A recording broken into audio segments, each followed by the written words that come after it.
Good evening. Hey, Evening, Jake. all. Hi, Jay. How are you, mate? Good. You? Yeah, all good, all good. Tired from yesterday, but recovered.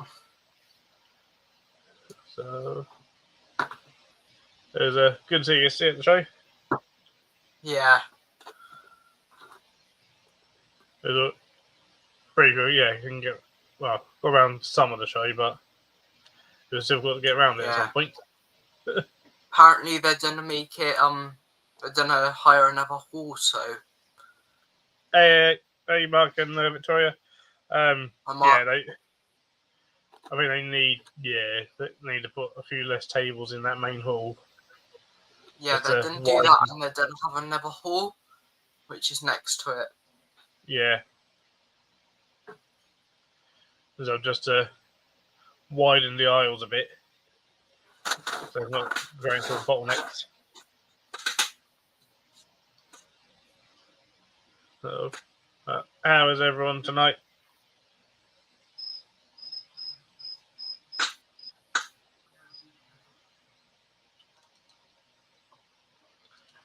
I'll do is pop the link in chat if anyone wants to pop up. Well, otherwise it was a decent show. You know, the venue was alright. Hey, Susan. Hi, Susan. At the end of the show, I actually got gifted a hog nose. Oh, nice. Which I wanted all day. So. Very nice. Because Ridgeway gave it to the people next to us, and they said John a free hog nose, and we just took it. Nice one. Hi, Steve. Hey, Steve. How you doing, mate? Yeah, it was nice hours. My mum picked up some nice lizards. So I picked up a few different inverts, which will all be revealed at some point when the video comes out. I got 2 varieties and 1 Bruthiata from Octopus species Bruthiata. Nice. 2 varieties mainly to get a female, so. And they were cheap as well, tenner each. Not bad, not bad.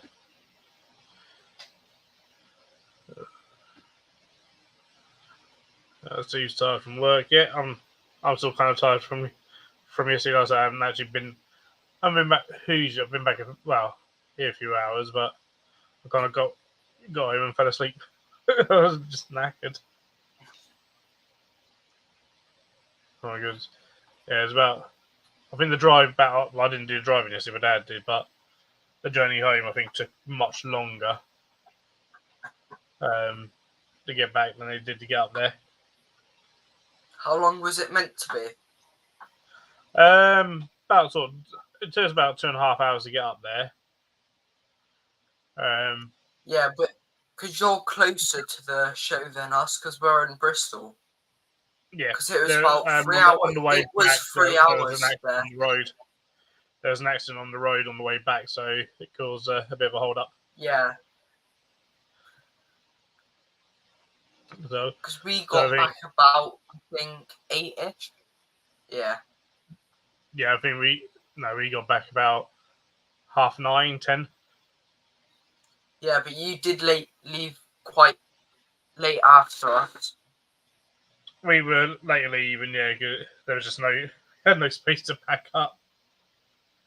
Yeah. Because literally, just at 4, they all started coming around shouting, "We have to get out." Yeah. Which, yeah, they gave us no time. Yeah, I did have a bit of a go at the organizer when it was like this round. Literally got the last few things. He was like, "Come on, let's see some action," and all this like that. And it's like we've been going as fast as we can. There's no space to pack up. It's not really our fault. Yeah. And stuff. A bit of a rubbish parking system.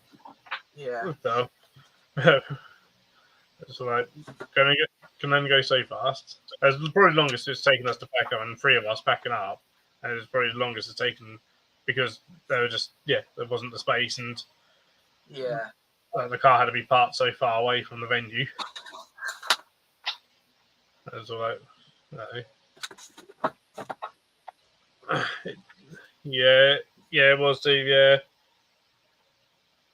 it was a bit. No, like we have to be out of here by 5:30. Well, if you don't allow us to pack up until a certain point, certain time, you got to allow that time afterwards as well. Yeah, and the thing is, at the end, you get those pet shop people. If you're selling live animals, they'll come around looking for bargains. Yeah. Because right at the end, one guy seen a Mojave banana Mojave. It was up for 100. He got it. Wanted 60. We went down to 70, and we said, take that and a normal, and then he took it. So, and he's over in where is he? Pet shop guy. Oh, Isle of Wight. Island of Wight. Isle of Wight. All right. Yeah. But just sort of, it's just little bits of that that just kind of, brings it down a bit. Yeah, and it was really cramped for the public. Because even trying to go and collect some things, like I was waiting 10 minutes to get to where I needed to be. It was so busy.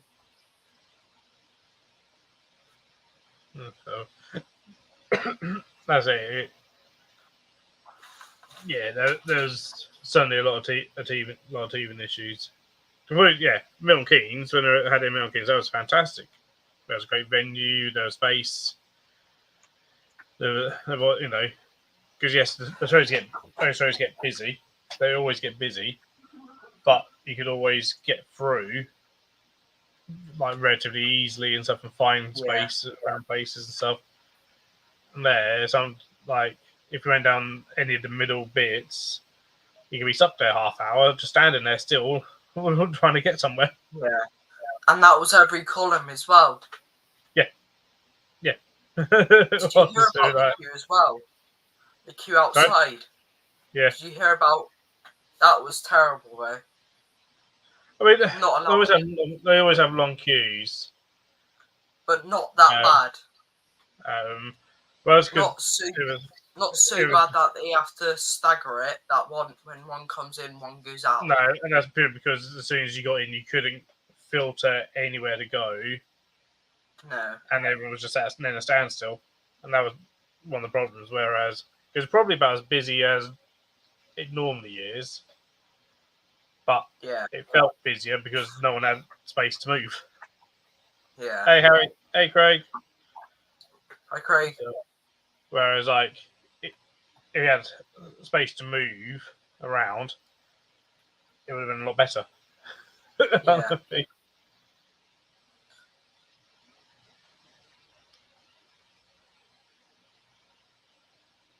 Yeah. So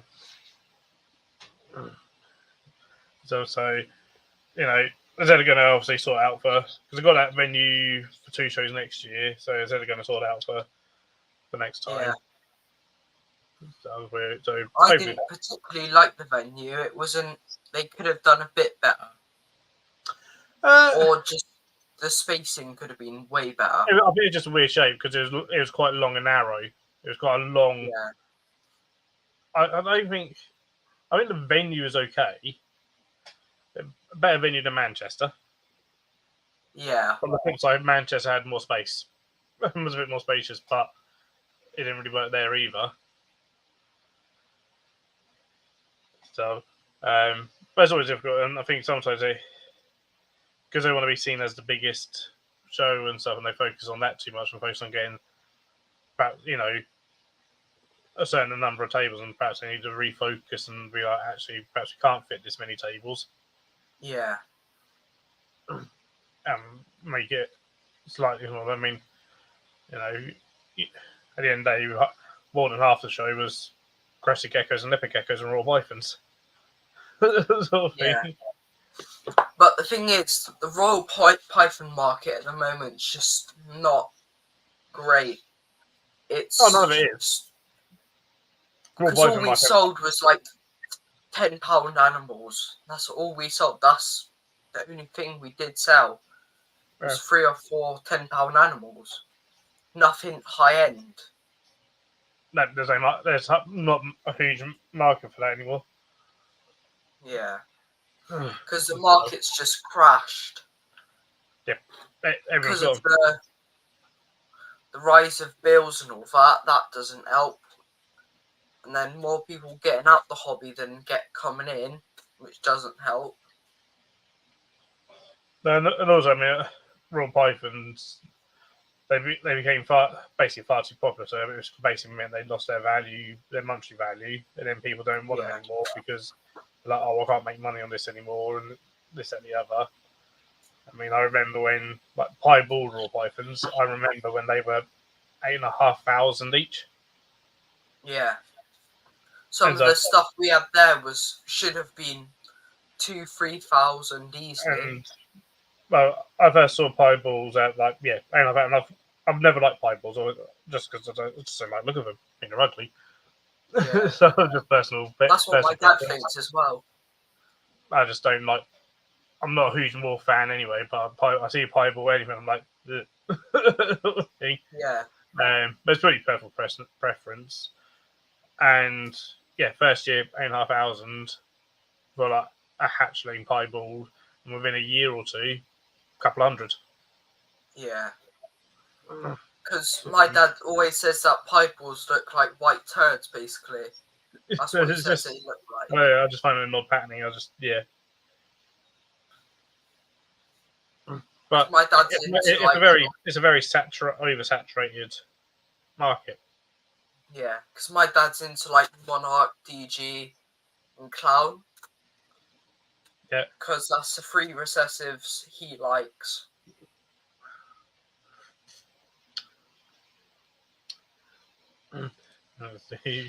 Steve likes pie, but not pie balls. Yeah.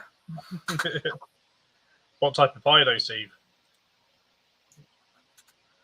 The second hall was just ridiculous, yesterday. What was that? The second hall was ridiculous.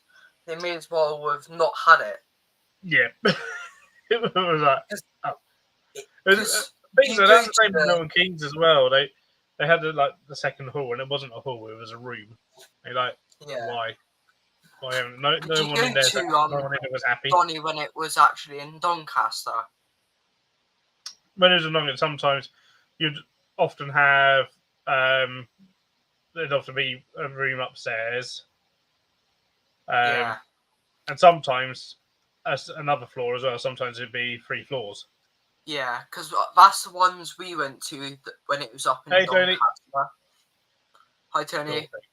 But that hall 2 was about half, maybe not even half, the size of the top floor of Donny, second floor. I wasn't even there. I mean, I'd say it's probably about just a bit bigger than my parents' living room. Yeah, that's what my dad was comparing it to. Like, this is a hall sort of thing. It was very warm in that little one as well. There's a lot warmer in that little one than there was in the main one. So I was glad it was in the main one, but yeah, one of those, it was, I would do that. I think sometimes just to be like, we have 2 halls, and it's like, well, it's a hall and a room.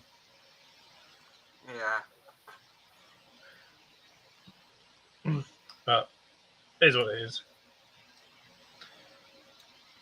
All you know is that they listen to a lot of the feedback that a lot of people have given them, and actually listen to it and enact on it. I think. Yeah, the next show they've got another room apparently. Well, they're going to look into because there is other hall. There's multiple things there. But if they're just more of what that second one was, you kind of like, yeah, not sure. But we'll see.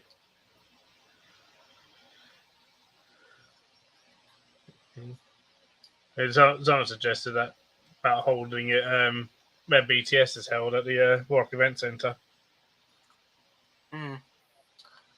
Which would be less tables, but I don't think they would go there because probably it's not in a main area.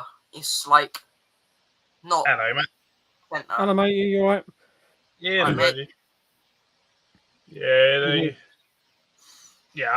I don't think they would, because I think they'd like to have this idea of having this certain number of tables and not having less than that.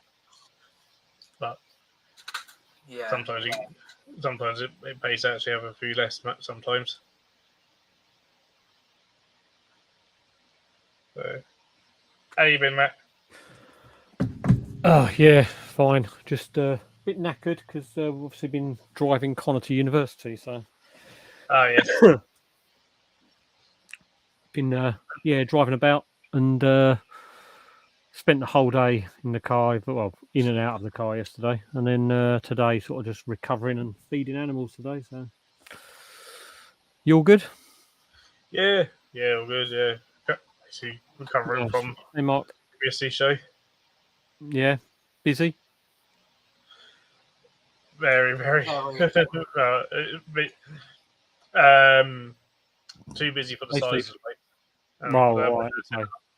This is the one that just moved up further up north, isn't it? Yeah, Rotherham, Yeah. All right. Hey, Craig. So there just wasn't the space in the aisles. Oh, wow, okay. So, C syndrome. Narrower. Oh, bloody hell. I would say narrower than C's. Wow, that sounds tight. Like, you would, I think everyone that was disabled going around struggled to get around. Wow. You can see people like in wheelchairs completely struggling, and even some just giving up and just being like, no, let's just go. Oh, wow. Can't get around here. So do you think they'll move? Some people were queuing up in the queue, and they drove like 3-4 hours, and they just decided it was so bad they just left without even going in the hall. Wow. So do you think they'll be moving venue again? Well, they've got that venue for 2 shows next year. Already booked, so they probably don't want to. And the thing is, if they keep moving and moving, eventually they'll just be like, why are we bothering? Kind of thing. Yeah. It has potential to work there. It just needs a better layout of the tables. Oh, fair enough. To allow space for people to filter through and stuff, and then I think that would work. Little thing.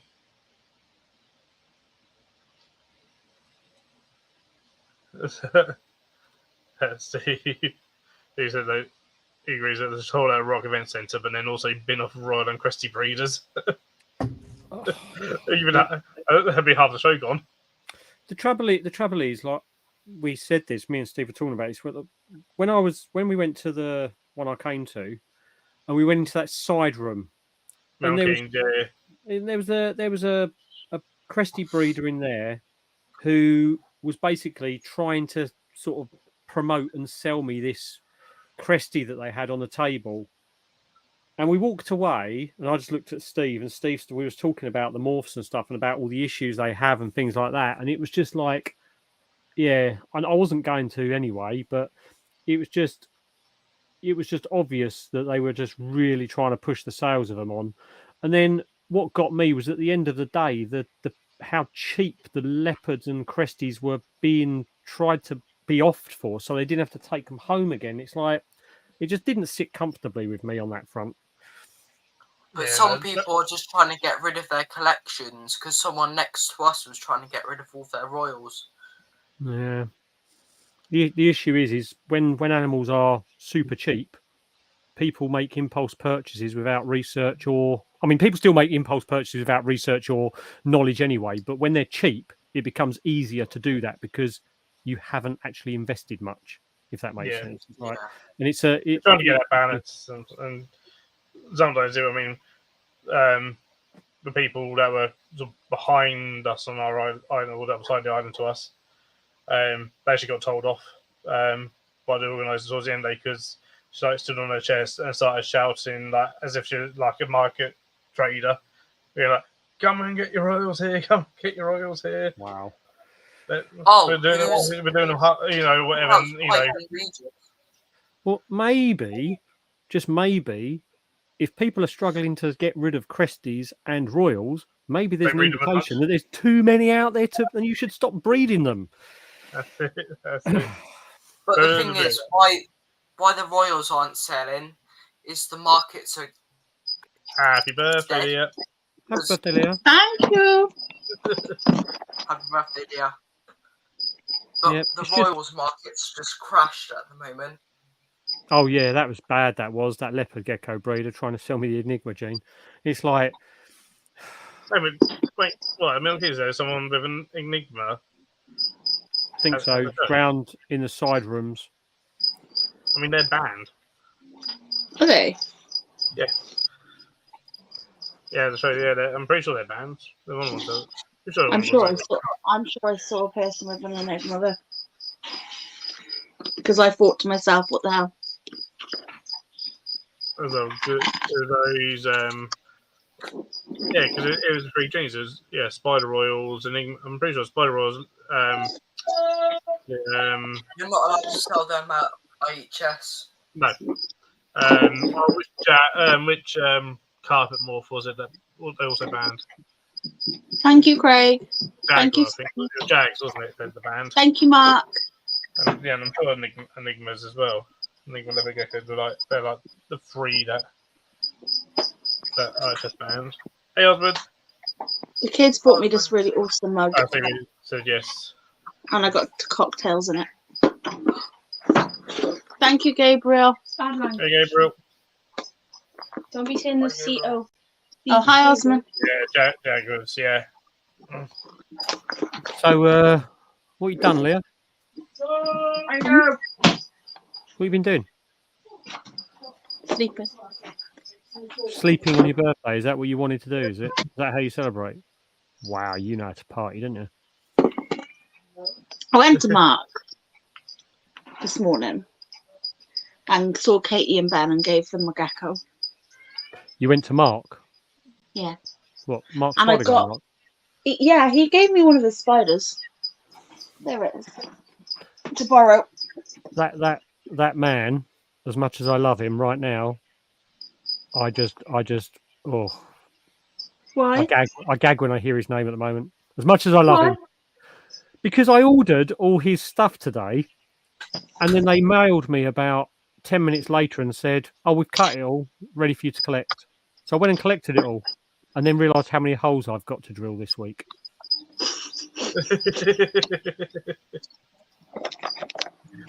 Oh God. So yeah. In amongst all my editing tomorrow for Wednesday's video. So, but yeah, bless him. Bless him. He's lucky. He's lucky I love him. That's what I'm saying. Yeah. Oh God.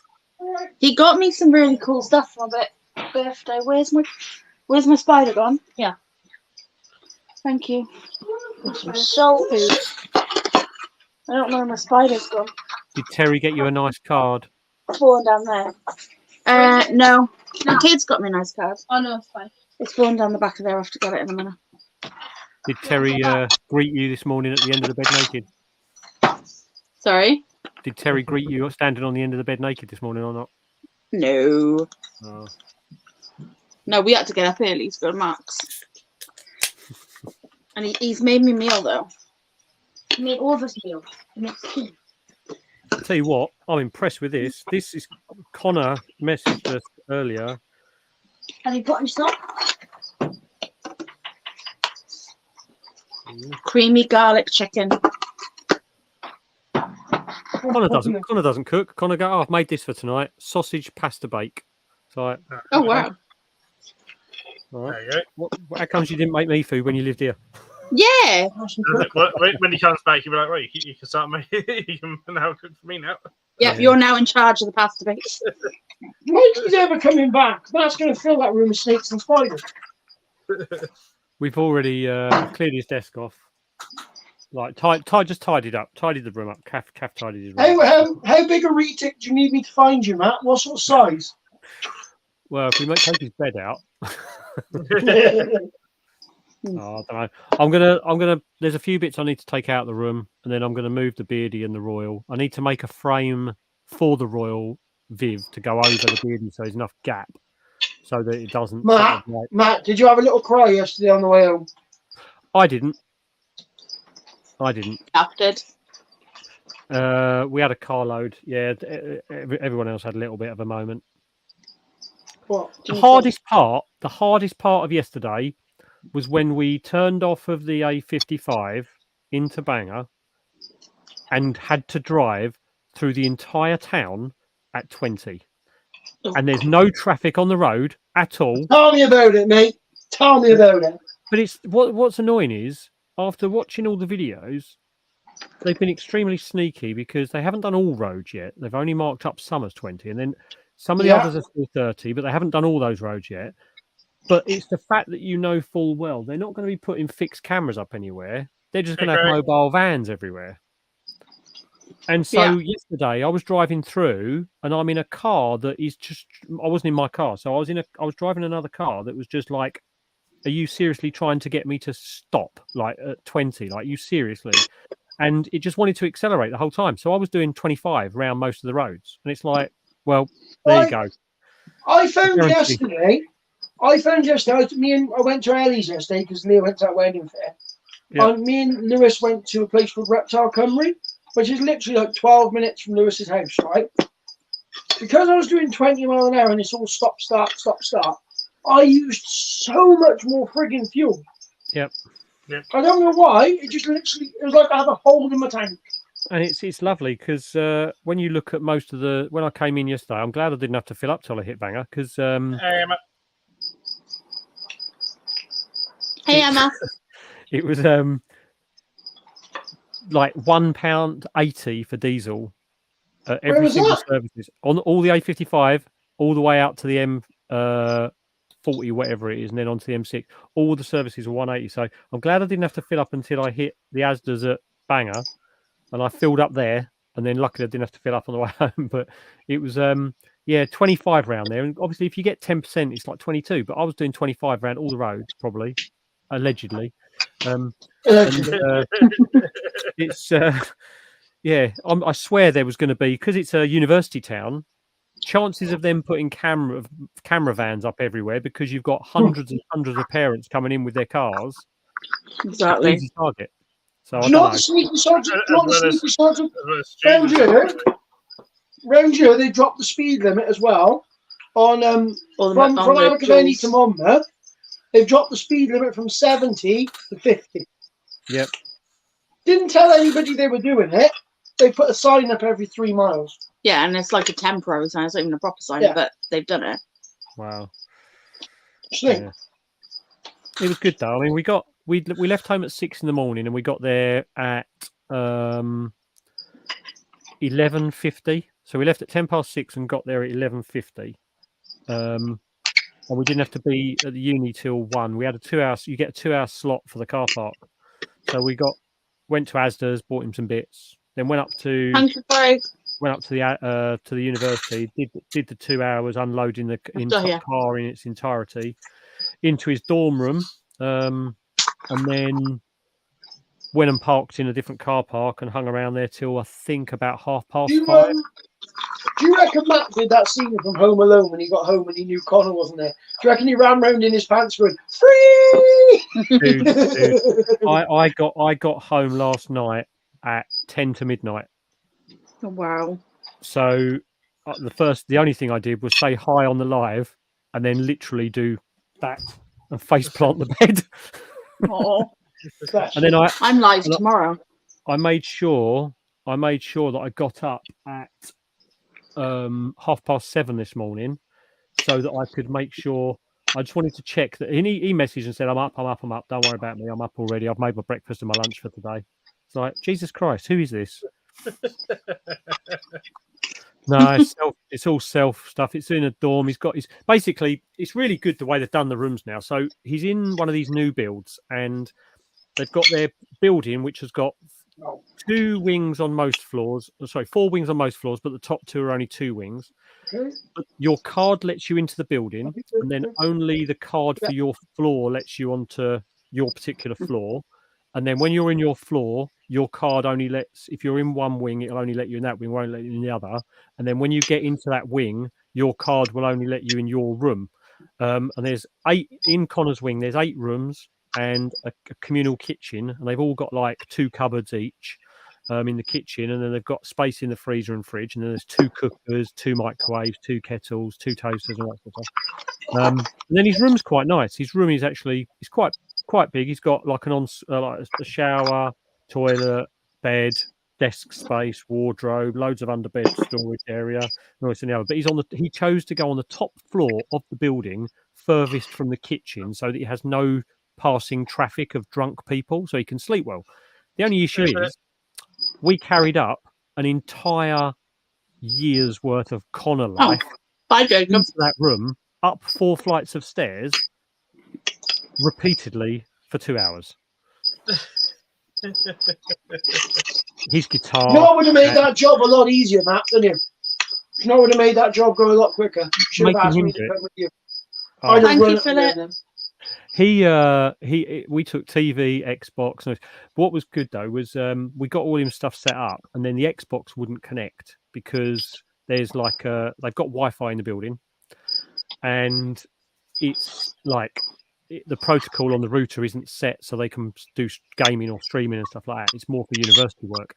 So anyway, I went and spoke to the IT guys in their building they had, and said, look, the only way he's got access to his TV and YouTube and all that is through his Xbox. So they gave us a pass key for the other Wi-Fi so that he can use that. So now he can play Xbox. So I know, Rojacket. yeah, it was, are you all set for Carnage on the weekend, Phil? No, Craig, still no where it is. No, not yet. So I'll be getting ready this week. Phil's worried that we're going to eat him. what? No. Oh, you're You're going. not You're all staying over there, aren't you? Yeah. Is this Saturday night before Bedford? Yeah. Yep. So yeah, if I don't end up at Bedford, you know what's happened. I've been killed by Leah, Terry, and Victoria. Yes. I'm literally only going to Bedford to drop off a huge Viv or EXO, sorry, for Chris and Mark's lids. And mine. And to say hello. Yeah, right, Leah, I'm going to talk to you about that. I'm not going to order yours. You can have my one. The one that I've already drilled out and pre-drilled for you. You sure? Yeah, because I'm not going to use it until I rehouse the Sturmy, and the Sturmy's not going to get rehoused at the moment because the Sturmy has a bald bum and is possibly going to go into a molt. So I'm going to leave it in there for a little bit, and I will order a new one for me and redo mine later. But I've already sized it all up, and I know it fits perfectly. So you can have that. It saves me having to order your new one.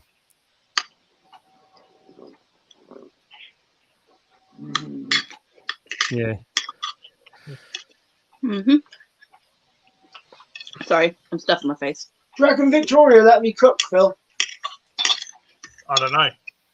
Why do you want to cook? Why do you want to go food out? Because I've been out for food up there. It's bloody expensive. I'll have to sell a kidney. Well, don't have us have champagne then. Come on, everything's bloody 9, 10, 12 quid up there. Well, I'll have some bread, please. Do you want it toasted? No, that's 11 We quid. can go somewhere, find a KFC or something.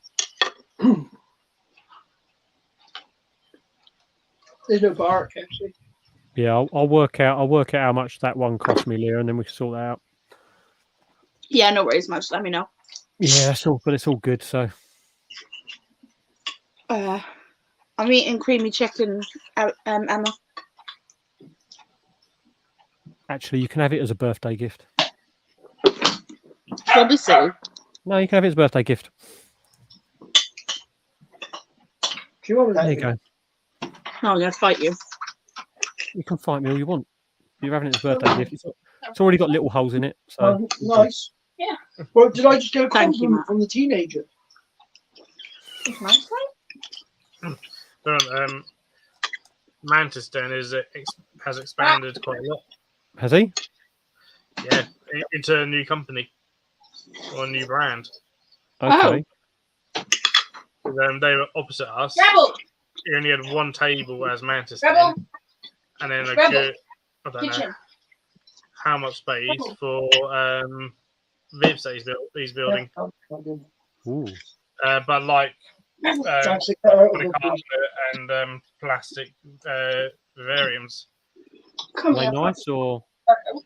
They look right. I mean, they're expensive, but that's because of what they're made out of and this and the other. So like, that's it. My pair of enclosures. That's the one. See, Right. Okay. Like, just pick her up. I do need to go and see him at Bedford actually, because I do need a few mantis. well, type. they struggled to get Rebel! get in. Rebel! He's thinking, there's going to be space in between in the aisles. So it's sort of like, we'll get pallets with wheels on, so I can wheel them all in. You got him in here? Oh, Wasn't wide Oh, dear. enough. right. No, there's no need. Wasn't wide enough for that. Oh dear. Oh dear. Oh, He's a nice. I like him. He's a nice guy, and what I like about him is he's always good for.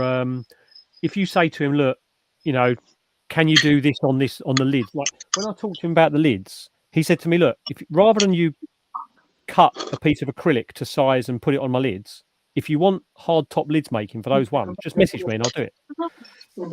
And it's like excellent, because then you know full well that they're going to be okay for spiders, not just mantis. It's like, yeah. Viparia. Yeah, Viparia. Something like that, yeah.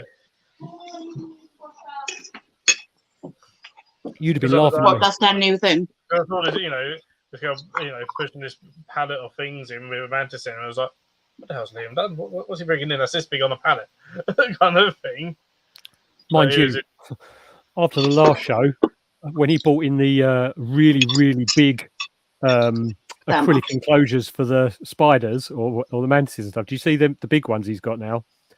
Like the he really had large. one there, and it was like that sort of size. Like Yeah, I mean, it's the size where you'd go to glass, really. But after doing that, he could you never know what he's going to do size-wise. I think he sold a couple of the videos there. Well, Nice. I think he did get a couple of sales. I think, yeah, I think he did. He's always got ideas. He's a nice guy. He is. I like chatting to him about his stuff. You'd have been laughing at me today, Phil. Oh, yeah, what did he do? Well, on Saturday, I took my entire setup of stick insect to the bug hut, and literally just took half out and gave them to her. For which I took away with me a phanarium, some food, and a couple of other bits like bug gel and things like that, and some fruit pots and stuff. And then today I rehoused all my ones that I had left out of their 20 by 20 by 30 into a nice big setup, so that I can put more bramble in at a time, because they were just eating all the bramble in a day. So I've now got half the amount I have, but I have probably 4 times the space. So anyway, I've put them all in there today, and trying to put them in out of the old enclosure when they're varying from like just under an inch, probably 2 centimeters, to an inch and a half, and then to fully grown adults. About 30 of them, maybe 35, 2, 3 at a time, with them up my arm, on my head. I had one that just kept coming up my head, and they just didn't want to stay in there. There were some that were just like, no, I'm going to wander. As soon as you put me in there, I'm going to wander. And it took me probably a couple of hours to get them contained. See, what you want, Matt, right? What you want to do is, you want a friend like Phil, who gives you like 100 at one go. Yeah, they'll be fine in this Raptor breeze, and then you open the door and grab Bramble, and they've all disappeared, and they're up your wall, over the ceiling. Yeah, there was a few that were just like Honestly, the male, because I originally had 2 large females and a male, and the male's like half the size. That male did not want to stay in the Viv, in the new setup at all. It was just out all the time. Ridiculous. Oh, I got to see one of your favourite lizards in person yesterday, Phil. I got to see my first Rankins dragon. Nice, yeah, Rankins are cool. Yeah. Oh, they're nice. A reptile. Jim's got a Rankins, and it's like, yeah. They're pretty cool looking, I must admit. And I like the fact, because they're like smaller, I have a Viv that's the same size as the beardy Viv. It's just not quite as tall as the beardy Viv we've got. And I was like so tempted. They are pretty cool. They are. They're beautiful. They are beautiful. I was doing it. So yes, you did, Steve. You both gave yours to the same person, believe it or not. I was really, really tempted in there, right, Phil? I went in the reptile shop down by Ellie's, and they've got this rescue boa in there, and she just looks really sad in the corner. She's supposed to be there. She must have been there for like, I don't know, like a year and a half, maybe 2 years. She must be knocking on for like 9-10 foot. She's massive. I said to him, what's she like? He went, she's really, really nice. He said, but she likes food. I was like, well, that's a normal. He said, yeah. He said, but we've rehoused her to 1 or 2 people, and they've had her for like a week and brought her back because they can't handle a food response. I was like, okay. But she's massive. 1 or 2 things has happened there. The person doesn't know how food responsive boas can be. Or, yes, Steve. I know a man who can get you some vampire crabs. I don't know whether I want to put crabs in mine. I'm trying to think what I want to put in it. I'm like going to build it and see what it's suitable for. Because even if I can't put anything in it, I'm quite happy to keep it just as a paludarium. Was that nice? Yes, very. I'm back. I'm full now. Unfortunately, I don't have a brand new wrap, but you know. You have a brand new meal. I've never tried that one before. It was very nice. Is that like going to give me a heart failure? Yes, there's a lot of butter and a lot of cream in it. How are your crabs doing, Phil? Sorry. Good. Sorry, I'm childish. I apologise. That's all right, Terry. I laughed. I'm childish too. How's your crabs? Right, so what did you say, Phil? Now they've just had their little childish giggle. I said the ones in the tank are doing fine too. Well, that's good. That's good. You're all fucking childish as fuck. I will give you a little tip though, Phil, right? If ever you do get crabs, I bet you would. Right? No. If ever you do get crabs, what you do is you put caster sugar all over the affected area. It doesn't get rid of them, but it will rot their teeth. Can't feel them biting as bad. My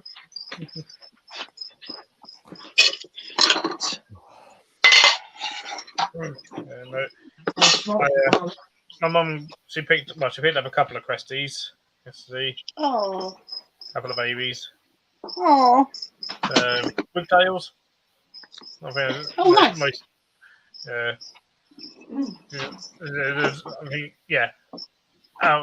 say didn't get to see the whole of the show because it's just too. You couldn't get to them. I think we only saw maybe one tail with Cresties that had tails. Wow. So it's funny. Half the table of babies were tailless. Even as a rescue and as flighty as it is regarding the fact that when you go in there, it can have a bit of a paddy, won't tolerate handling or anything like that. It's still got its tail. It's amazing. I got one like that, still has his tail. The 2 that I don't have without tails, they lost their tails before I got them. The one was the male I got at the show, which didn't have a tail, and then the other one was a rescue female. He was slightly stunted. Basically, is that? Oh, nice, Steve. It's a bit of But I think what's happening, especially with babies losing tails, is I think it's probably just keeping all the babies in all together and just community rearing them and them annoying each other. Yeah, stressing them a little bit. Sort of thing, and then they're dropping the tails, and they're potentially even getting floppy tail syndrome first, and then dropping the tails. Yeah. Sort of thing, which is just Nice, but Steve. they pick those up. No, they don't, Osman. Not on the Cresties. On Cresties, they don't. On other New Caledonian geckos, they do. Like gargoyle geckos, they grow back. Yeah. Yeah. Um, Most geckos, I think, they grow their tail back. Like Cresties don't. And the leopards are a little bit different, aren't they? Because the leopards, they store most of their fat stores and things like that in their tails, don't they? Yep. So it's almost like that they don't drop them, do they? I don't think even. They do drop them. Just it takes a lot more. Yeah, a lot higher stress thing. Yeah, okay. Yeah, because they do store a lot of their like. Don't get me wrong; they're all different. They've got all different personalities. Yeah. You could have one that's just really like iffy and just drops its tail, but it's unlikely to drop tails. A lot of energy for them to grow it back, and it's not very pleasant. Like when they drop their tail, it's like crested geckos is not pleasant there either, but it's got a different. It just looks different when a leopard drops its tail. It looks like the worm from Tremors. Yeah, I do think if I do get another reptile, it will most likely be a leopard gecko. I'm tempted by a few things, but I've said to you for ages, haven't I? The leopards are like. All I'm going to say is leopard geckos are really cool to own as pets. They are so personable. Yeah. Like cresties and all that, they can be really personable and really friendly and whatever. But leopard geckos, I find that they're much more willing to walk on your hand. They're much more willing to come out for a handle. Our Cresty will not tolerate handling, but he will come out and say hi all the time. So as long as if you open the doors, he'll stay on the door of the enclosure and won't move while you spray it and all this and the other. But if you put your hand next to him, then he sort of moves away. He doesn't he won't startle, but he just doesn't want to go on you at all. But he's constantly on the door showing us his balls. Birthday to you. Happy birthday to you. Happy birthday, dear Leah. Happy birthday to blow them out for the candles, not over the cake. I do not believe you're 4. I can't count any higher. I've been having maths lessons off me, Lynn. Yeah, did you lose a thumb? Yeah, I lost all 3 of them. That's a bit of work. No, that's not. That's caramel. Yeah. It doesn't matter if it's it's a salted caramel cake. I was going to bake you a cake. You know when my birthday is, don't you, Terry? Yeah. Westing. So. Yeah, happy birthday, Leah. No. You was an absolute pain making me have to send you a message this morning because I was like looking on Facebook. I'm like, is my Facebook just no? She's disabled people writing on. I don't know why that's happened. Oh, whatever. No, I have no idea. Do you know what? I might have done it like 2 years ago because last year I realised the same thing happened, but nobody said anything to me about that, and I didn't notice. I just thought people were messaging me instead of putting it on Facebook. But I think I did it the year before because I didn't really have many friends the year before, and it was depressing me how few people would say happy birthday. So I just turned it off. Yeah. Look at what OC Chancellor said. I hope Steve, I look older than 4. Steve, why don't we just have a trip to the National Centre for Reptile Welfare anyway? Because that's not too far, is it? And that'll be a good day out. That's Kent.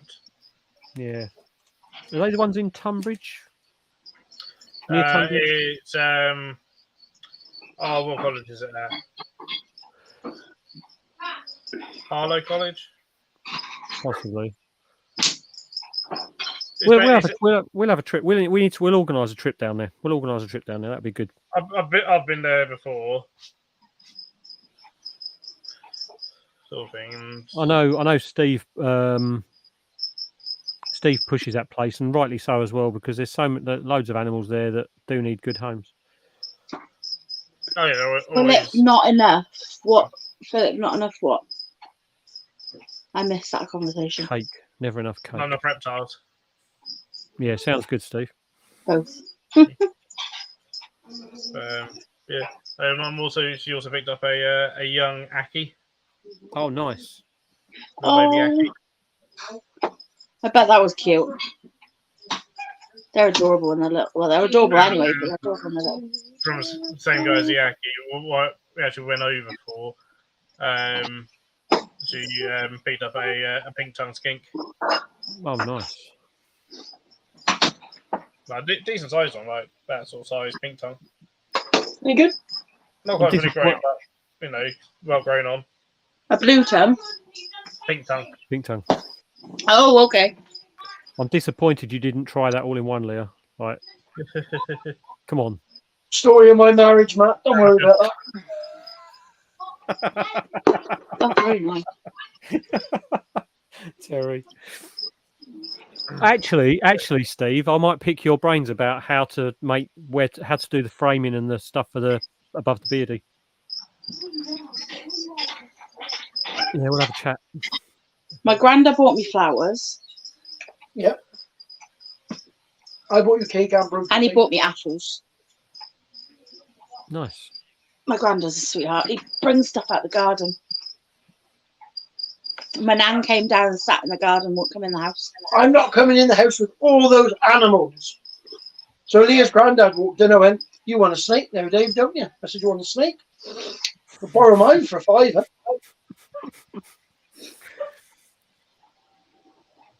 My moths have hatched. Absolutely, Steve. Absolutely. Yep, definitely, mate. Why don't you ask Chris? Chris will give you some Latvian engineering. That never goes wrong.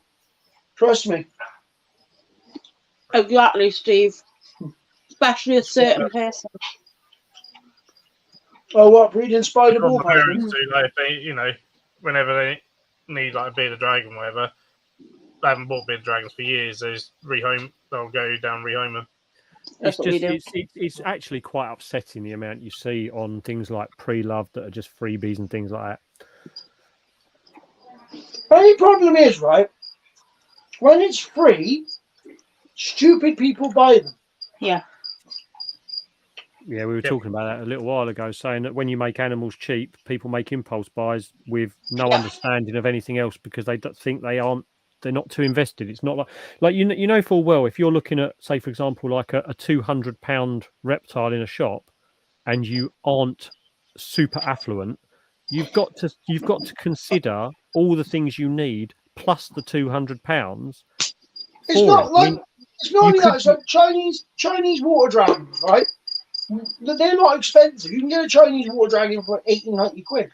But the setup you need for a Chinese water dragon is like 700-800 quid. Minimum. Yeah, this is literally what I was going to say. If you're looking like a £200 reptile, you could spend £800 on its setup, and it'd be a basic setup. And you think it's like a Boss monitor, right? Boss monitor, 45 quid. Boss monitor enclosure. Boss monitor, 45 quid. Right. Boss monitor when it's grown, 4 foot. And then you have to have like at least an 8 by 3 by 3 enclosure, if not bigger. The average person isn't going to go out and spend. Oh, nice, Craig. £2,000 on a bit. Oh, nice, Craig. Yeah. And not only that, like the things that are easier to keep, like ball pythons. Like if you have a really nice ball python morph, let's say like £8,000-9,000, right? You can get something that looks really similar in a retic, and they're like 200-300 quid. But the setup for a ball python is cheaper than that for an 18-foot retic. Yep. It's not a setup anymore; it's a freaking room. Yep. Yep, very much. Then your friend tells you to get a patio heater, so you do it, and then you work out it costs you 10 quid a day to run it. But it works. And they're happy. What you need to do is buy yourself a really, really, really, really cheap exercise bike, and then have a generator. So then you I've got a generator outside, right, that I use for shows. Yep. I'm wondering how much it would cost me in petrol to run it permanently just to power that retic enclosure. I reckon it'd be cheaper than my electric bill. Probably, yeah. Hey, Anton. Hey, Anton. So, Hey, Anton. have I spoken to you, Phil, since you've been back from your? Don't think I spoke to you properly since you've been back from your conference. Thank you, Probably son. not. No. Was it I good? don't Very think so. Good boy. Yeah, no, it was interesting. Definitely So- worth the trip. Always is. I mean, obviously, it's a zoo conference, so zoo based and stuff. But there's a lot of things. Going through a lot of things. A lot of new licensing things that are coming in or potentially coming in, and this and the other. Mm-hmm. As well as Good choice. had a debate, which is always good to have a debate Mm. about Yeah. stuff. Well, discussion's always good. That's how people improve. Yeah, but the another thing about with this way is that the person who really wanted it and was adamantly against what we wanted to debate because he was against the whole idea of it never turned up for the debate. Huh. Like, wait a minute, you're the reason that who was our chair as the last meeting as chair. So like the whole reason we're having this is because this person kept going on about this topic. So like, well, let's debate it with the wider community Yep. within inverts and zoos and see what the wider consensus is. And there was there's like actually coming to the meeting anyway. It's all like, what? Yeah. They're like, well, they need to stop moaning then about if we. I was like, well, you weren't there. Does that put your point across? Connor's just found out. I forgot to mention this earlier. He's just found out that they get a personal tutor. So they have their lecturers and stuff where they go into the big classes, but they have a personal tutor that they go and see, and sort of they help guide them with where their work's got to go. And because he's doing this foundation year, because he had to get into Bangor, he had to do this foundation year. The foundation year is a bit of maths, a bit of chemistry, a bit of biology, and then zoology as well. It's all zoology themed, but it's like sets you up for the zoology degree. Yeah. His personal tutor is the person at Bangor who is in charge of all of the herpetology stuff and also their frog stuff. So he's basically Wolfgang? I think so. Wolfgang Worcester. So he's got herpetology guy there, and it's just like he was well pleased with it. He's so happy because it's like this is exactly why I wanted to go. Oh, If he's got Wolfgang, he will fly. Yeah, good. Wolfgang, I've met Wolfgang maybe only once, possibly. Wolfgang's hilarious. He's he's such a great lecturer, and he's one of the top herpetology lecturers in the UK. Oh wow, that's cool. That's good to know. I think he meets him. I think he meets him tomorrow, so I'll definitely confirm if it is. But yeah, does lots of scientific papers. Does a lot on venomous. So and then there's perhaps only one lecturer that nowadays tops Wolfgang. And that's Mark O'Shea. Oh, nice. Kind of thing. He's probably the only one that's to be honest, they're probably level pegging. Oh, I'll let Connor know. I'll talk to him tomorrow about it and stuff. I was going to talk to him today, but he's off out to a beach party. Last night was a UV night out, so he's been there like not even a whole full day. He didn't go to the UV thing because he's like, I can't bother, I'm too tired. But they did have a free barbecue yesterday afternoon, and so it was a big free barbecue, and then they had they've got this free barbecue. Yeah, exactly. And then they've got this beach party, and then tomorrow he's got a couple more lectures. He had lectures from 9 o'clock till it was meant to be 4, but they finished at 3 today. And then tomorrow he meets his personal tutor. But then Wednesday and Thursday it's all the society meeting. So it's like they have the open days where you can go and sign up to the students' union, and then the wakeboarding, the climbing, and all those societies and stuff like that. So it'll be. Society there. They've got a lot. They've got an awful lot there. So they've got so many societies that there's 2 days. 2 days worth of like tables that they go and sign up for these different societies.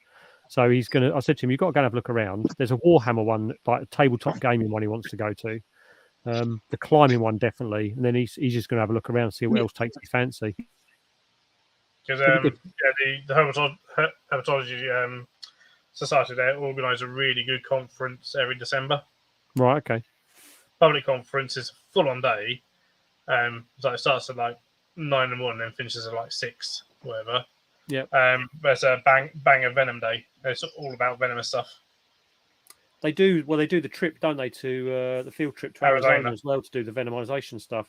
And I think the thing that a lot of people forget is like most scientific research is done through universities. It's like the people who are there, who are the lecturers, effectively have their jobs and have their studies funded by the unis, because they then get all the people who are doing their degrees to do their tasks for them for their research.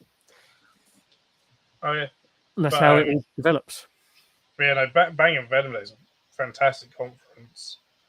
I don't think it's that expensive either. Open to the public. All right. Okay. And so, met Wolfgang. And so, and he done a talk about their trips to Arizona. There's the mark of the man of that. He was like, one of the first things you need to do is make sure you don't get your students killed. So when you're taking them out to go and hunt for highly venomous snakes. He's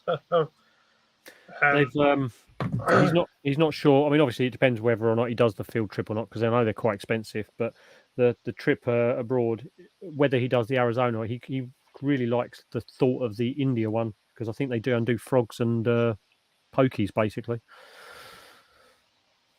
Either one would be absolutely awesome to do. Oh yeah, I think any time you can go and do something abroad, and if you've got the opportunity and can afford to do it, yeah, definitely, because that's that'd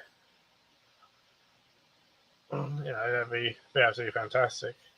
It's definitely a weird feeling being, even though he goes away quite a bit. It's just a weird feeling, the fact that potentially we're not going to see him till Christmas. And what was really hit home for us was when we were driving back. I know that we go climbing in Wales quite a bit, but when you're driving back and you're chatting about the climbing you've just done, you don't really notice the journey. But when we left the uni and we were driving back, and it takes like 2 hours to get back to a motorway, so therefore it's a long way over the top corner of Wales. Yep. Just a 5.5 hour trip it is, so it's quite a way. But anyway, he'll be fine. He'll be fine. He'll love it. That's it. He's gonna get used to it. Yeah, I think he's gonna. If he's not going out on Wednesday night to a party, I think he's going to join the live on Wednesday night. So, see whether or not that's going to happen. Whether his social calendar's far too full up, but we'll see. We'll see. So, was there many topics on your lecture stuff that sort of is stuff that's upcoming, changes that are upcoming for zookeeping world and things like that, or? Yeah, well, a lot of it's a lot of it's just with new things coming in with the Secretary of State standards for modern zoo practice, which is essentially a zoo's Bible, right? And that's what governs licensing and stuff, and that's what everyone with a zoo license should adhere to, right? And what your license inspectors go by as well. And some of it is tightening things up or making it less, or the idea to make it less kind of vague and open to, just how what the inspectors feel like, kind of thing, interpretation. Yeah. So because there's a big one. Everything differently. So will that standardise zoos more? Well, these standards have been in place for many years. Yeah. And stuff, but there's always been basically too much being open to interpretation. So I need to try and stop this, but still, some of the way that it's worded just wasn't didn't make necessarily the most sense and stuff. So effectively, if you get like an inspector in the North Essex area that is responsible for zoos in that area, could be be completely different in their understanding or what they think's right and wrong compared to, say, the West Midlands or something. Yeah, and the idea is that all the inspectors should be singing from the same hymn sheet. And Yeah, being, like, which makes sense, doesn't it? you know, kind of thing. That's what they want. They'll probably never happen because even the same inspectors inspect different zoos differently. Yeah. Depends on the day sometimes. Hello, Terry. Emily, bigger flies now. now Emily's just coming at the wrong moment, probably. Thanks, She's got Emily. 3 gorgeous people when there's 4 people on screen. Yeah, so who's not gorgeous? Who's not gorgeous, Emily? You need to pick somebody. That one. I think she's probably looking at all you sexy men. I'm doubtful. So, but yeah, a little bit. It's stuff that what is really going to affect if it comes into place fully is how we deal with live feeds. Right. Okay. And stuff of the way it's worded, it makes it more difficult to disagree with it, even though you disagree with it. Right. Or it's not necessarily practical, but you're like, well, I can't disagree with that because of the way it's been worded. Right. What's that? Your live feeding of your inverts? Well, just how you maintain live feeds. That basically that live feeds should be kept in the same sort of manner as our on display animals. I can understand that. They still are animals at the end of the day, I guess. Oh, yeah. But this is then when it goes into David like that. When they come, they should be quarantined. And at first, it was in the quarantine room for 30 days. And all this at the other, and we're like, no. So you're going to have to buy pinhead crickets to get large crickets at the end of your 30 days. When they come in, seen by a vet to sign them off as being healthy, we're like, no. We don't have on. You're going to want to have a good. You're going to have Those mealworms with really good eyesight.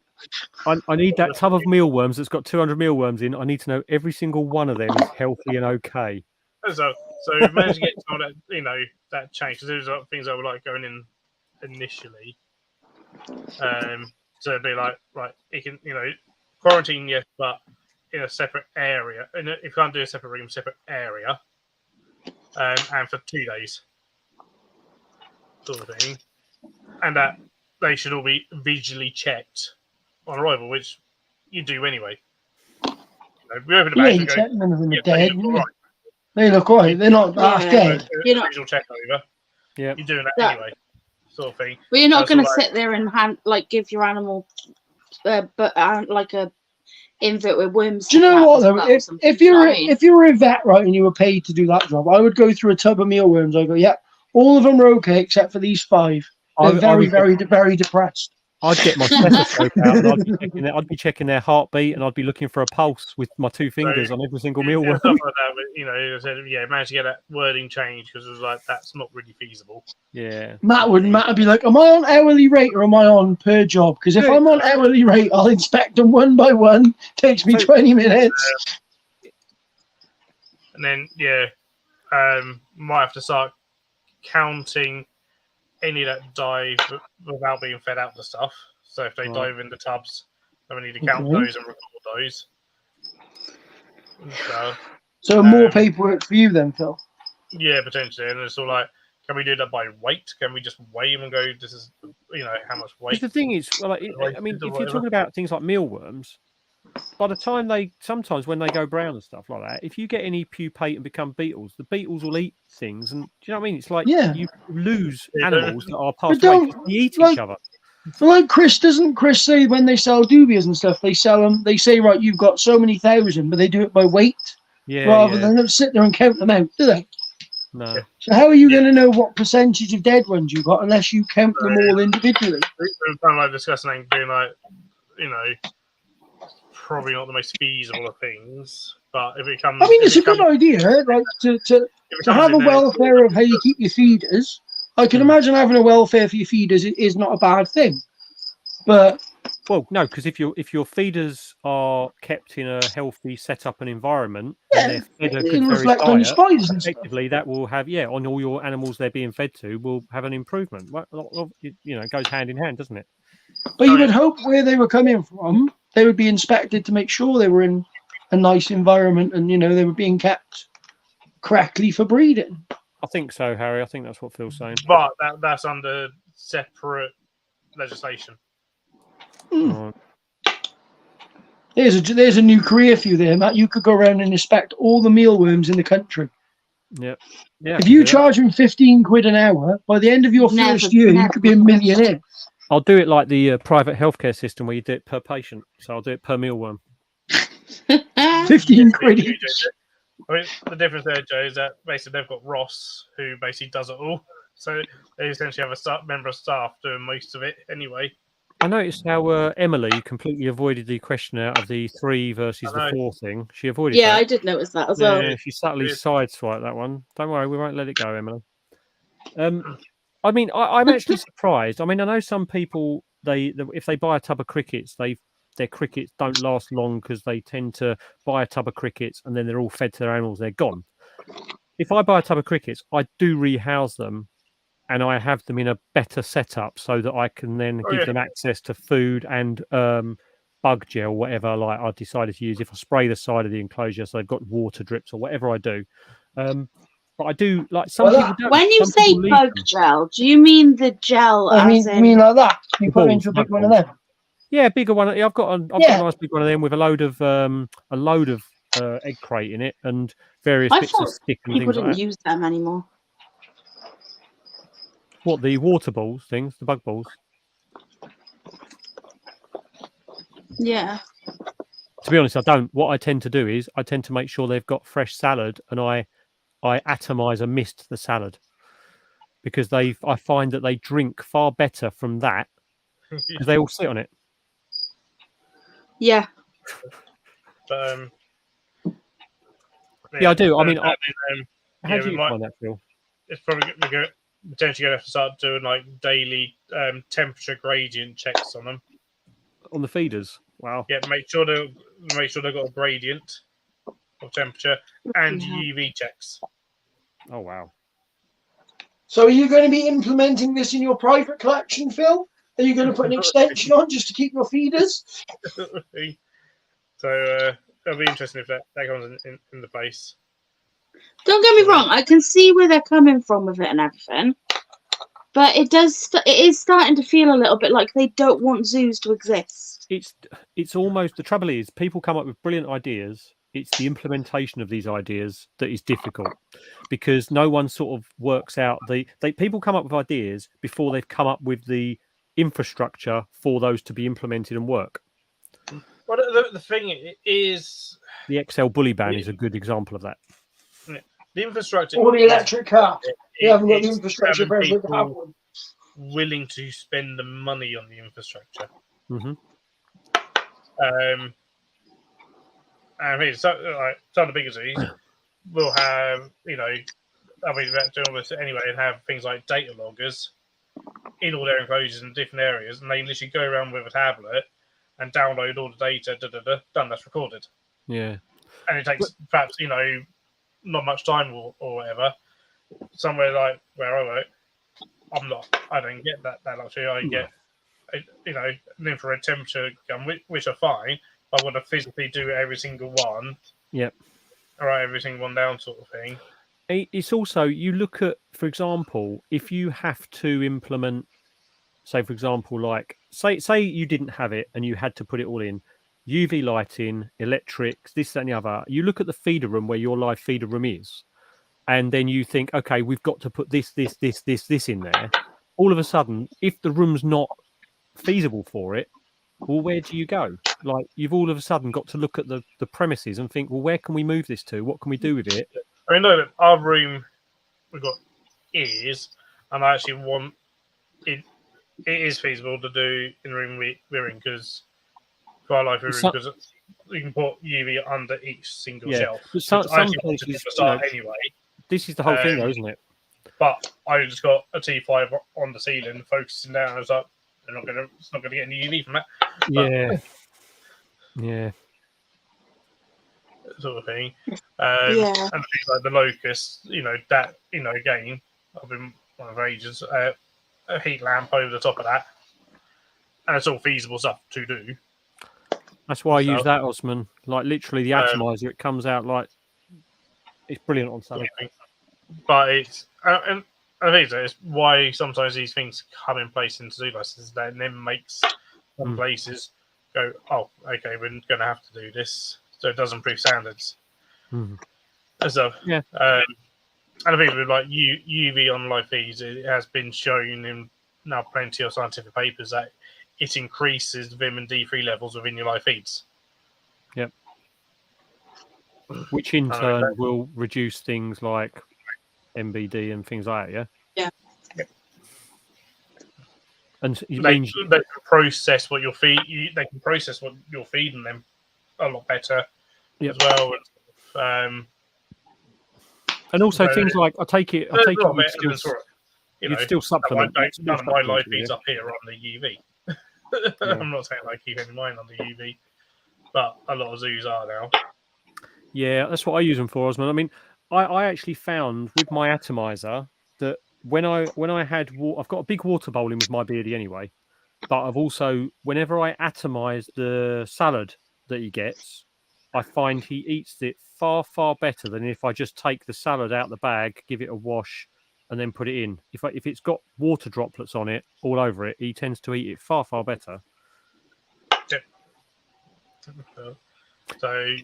Well, you think about the adverts they put on TV for vegetables and fruits and stuff. They're always splashed in water, or they're like being thrown up in the air with water covering them. That's because it's more appetizing for us. So it's probably the same thing. They just see. And then when you open your bag of Asda's vegetables, and the salad is like that limp, and it's dry as a bone. It's got some funky ass smell on it. Yeah. So they're kind of like some of the main things that were coming in, and just some of the wording on things were like, well, that doesn't really make sense or whatever. How was the reptile show, Phil? Was it mad? It was chaos. Did your mum and dad do okay? No. I think it's the worst sight of chess ever. You know why that is, don't you? Me and you weren't there. Well, you were. I wasn't. See.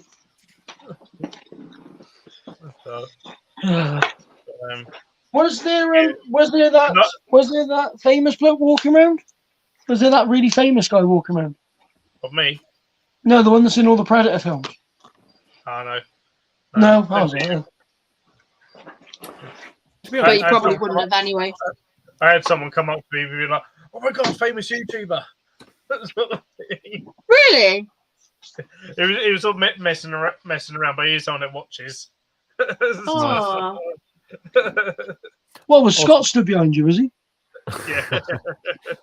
Osman, I haven't used heat mats on my roaches, and I've actually found when I had my colony crash of the red runners, they've actually done better just being on the floor with no heat. Weird, very weird, isn't it? It is, mate. Different environments, different people's houses and stuff. Yeah, and even move it 10 inches to one side, and that'll be a different environment. Yeah. Yeah. I've had a massive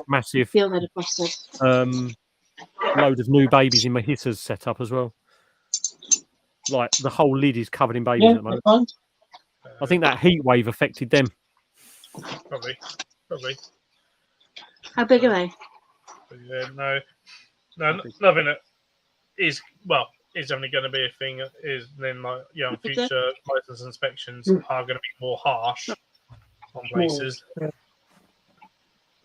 So, will any of them be alright for the one upstairs? Yeah, you'd hope they'd give you time. You'd hope they'd give people time, and be sort of like, rather than, because the trouble is with inspectors, like, I don't know what it's like in the zoo world, but you get this ones that understand how things work in the real world, that give you time and try and help and support you into implementing the correct things, and you get the ones that shit on you and give you bad feedbacks and X's everywhere on sheets just because That one's called a job's worth. Yeah, exactly. You get those, don't you? So it's like, they should have become a ticket inspector. Yeah. Phil, you know my albino ball python that wouldn't feed. Yeah. Oh, it's feeding he just nearly right takes now. the tongs out of my hands now. Uh-huh. I don't know what's happened. He's at feeding. chicks, he's at rats, he's at mice, he's at Maltese. Tried to eat me. Maltese. I think it's because Steve come in. You could smell Steve. It makes snakes angry when they smell Steve. You know what it is? Oh, Phil, I got something cool today. Guess what I got? Hey, Natty. Birthday cake. Hey, Natalie. I got red Diablos. The Red Diablos. Yep.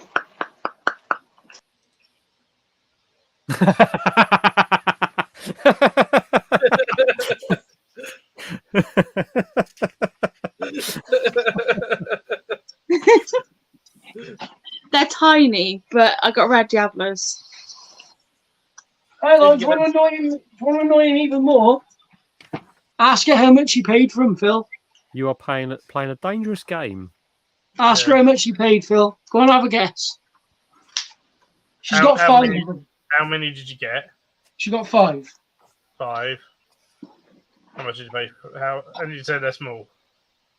Yeah. I tried to think how much. I'm guessing a lot cheaper than what they tend to be going for. Not just a little bit cheaper, completely and utterly fucking free. Who the hell gave you 3 Red Diablos? Katie, What? because she loves me. Oh, honestly. Well, actually, it cost me a leopard gecko. That's still damn cheap. Yes, it was. So overall, it was a lovely day out then, was it? Yeah, she was so sweet. She was like, I'm going to give you some red Diablos. I was like, no. She was like, no, have them. I was like, okay. I want Red Diablos. I want Red Diablos. They're really little, though. I can't show you. Do you know what? I think when they breed, I think I'll give some to Steve. Matt, I'll probably give some to Matt. I think we're having technical difficulties here for some reason. I don't know what's going on.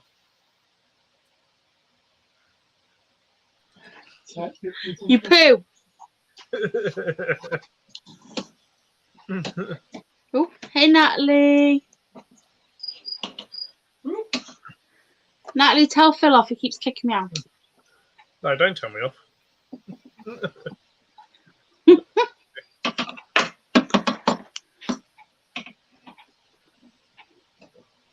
No, one day I also have about a Fuck minute. you bastard!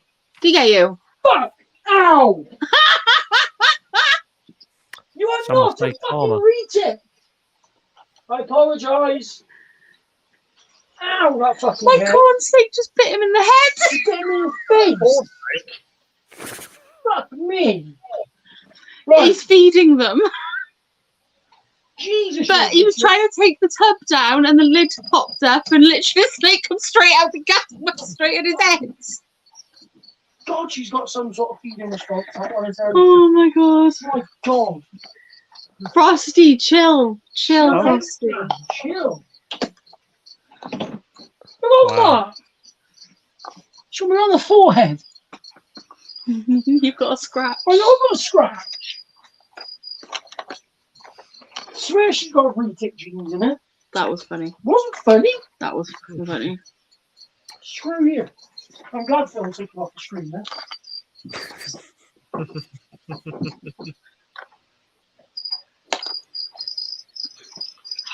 Does anybody want to come and feed like 30 jumping spiders? Does anybody want? Does anybody I want? might a have bloody- picked up another species of isopod yesterday. Ooh, what'd you get? That's what I'm saying. Oh, Video. Phil, He's got content. I told you what I got. Yeah, but I've got content to make. Right, well, message me then.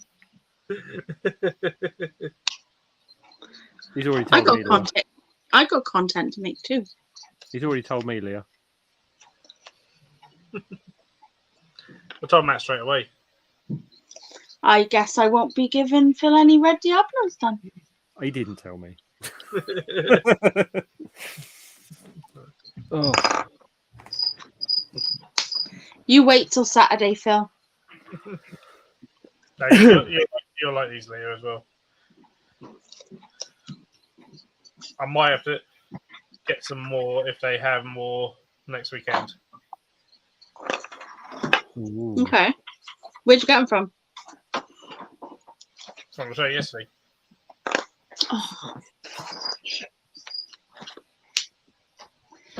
Steve said, are they spiky? No. Steve, do you want another corn snake? Can I have the bloody thing? No, you're not getting rid of frosting. That was quite funny, to be fair. That was hilarious. It was funny. Maybe you should dye your hair because it probably thought it was a pinky or something.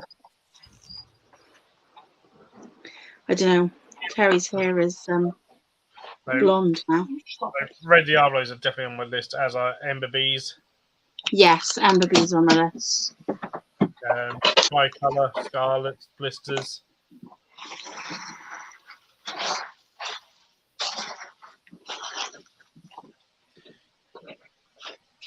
Hi, I got a little bit. Hey, Mandy, thank you.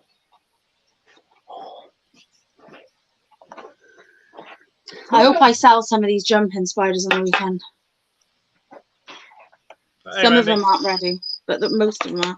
Well, you nearly gave Mark. Quite funny. Oh, It that wasn't wasn't me this time. That wasn't me this time. Hey, was mine. Mandy.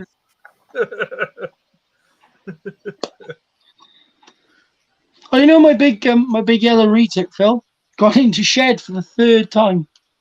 Oh, yeah. Mm-hmm. Nice. Yep. Probably healing from any. Probably.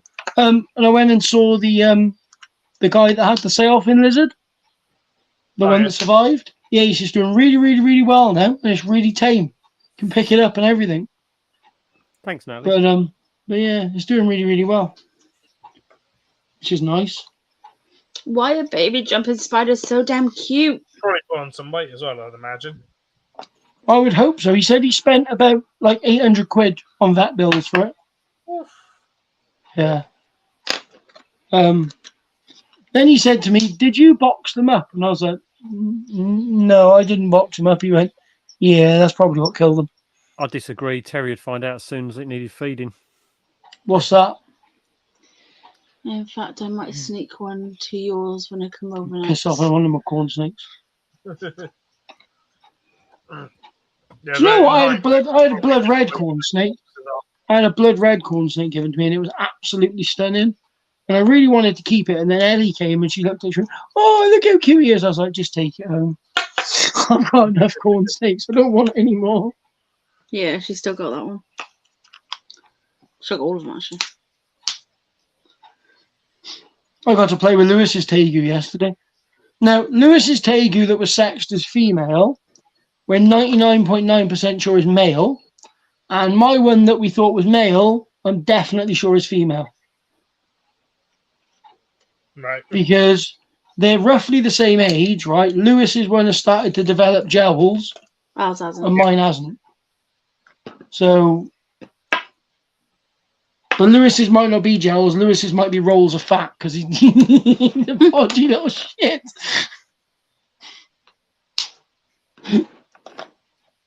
Nice though, bloody nice. Getting really Look how friendly. big that one is. I know.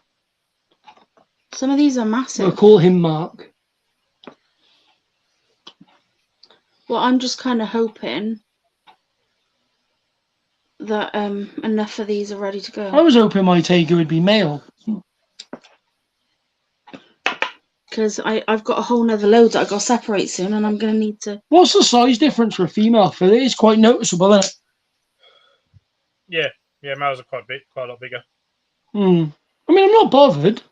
Won't make any difference. It's just like you won't look like a when you think of a Tegu, you think of a male Tegu, don't you?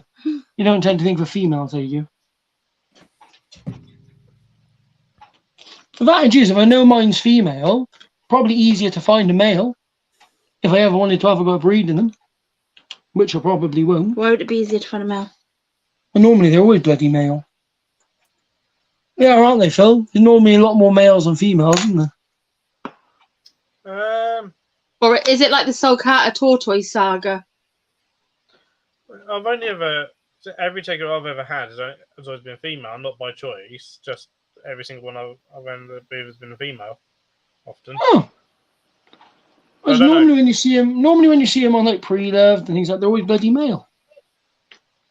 Yeah, that's probably because they've gone nasty. Probably. Mine just bit me now when I opened the Viv. Did it? Yeah, he bit my shoe. My own fault. Meh. I moved his enclosure to the other side of the quarantine room, Phil, and he can now see me walking towards him a lot better. He was well keyed up. Soon as that door opened, he's like, food! Ah, stay in there. I'm still looking forward to Matt coming down one day and do some big snake handling. I'm really looking forward to that. Go in there. I The can't wait. spider wants to I eat you. will not me. definitely come over. Won't be too long. Nah, just wait for me to finish building all my new, get my new Vivs in, so it all looks pretty. It doesn't look half-assed like it does now. Well, it doesn't look half-assed, it just doesn't Plus all the match. garden looks a bloody shithole because all of the stuff's out there where he's building. Yeah, I've been building in the front garden, because the back garden's just too... The dogs are out Yeah, there. the dog's right there, and I can't Your, work up there, so I'm doing the front garden. Your house does not have to be show home ready for me to pop over, that's for sure. No, mate, it's never going to be show home ready. I've got a missus and 2 kids and 2 dogs. It's never, ever going to be show home ready. And 8 cats. A lot of animals. A lot of, Yeah. yeah, have you ever been to an animal keeper's house that's like immaculately tidy? Because that doesn't exist. No. I think Phil's flat is about the tidiest one I've been in.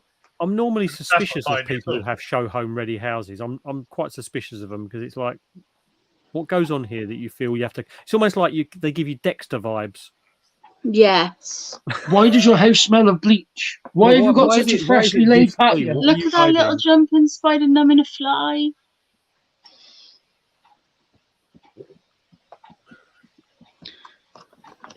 Some of them are that size, which is a little bit small. Hey, Mark. Hello, happy And then birthday. some of this Hey, size. Mark. Oh, I can't see him now. Hey, Mark. Down.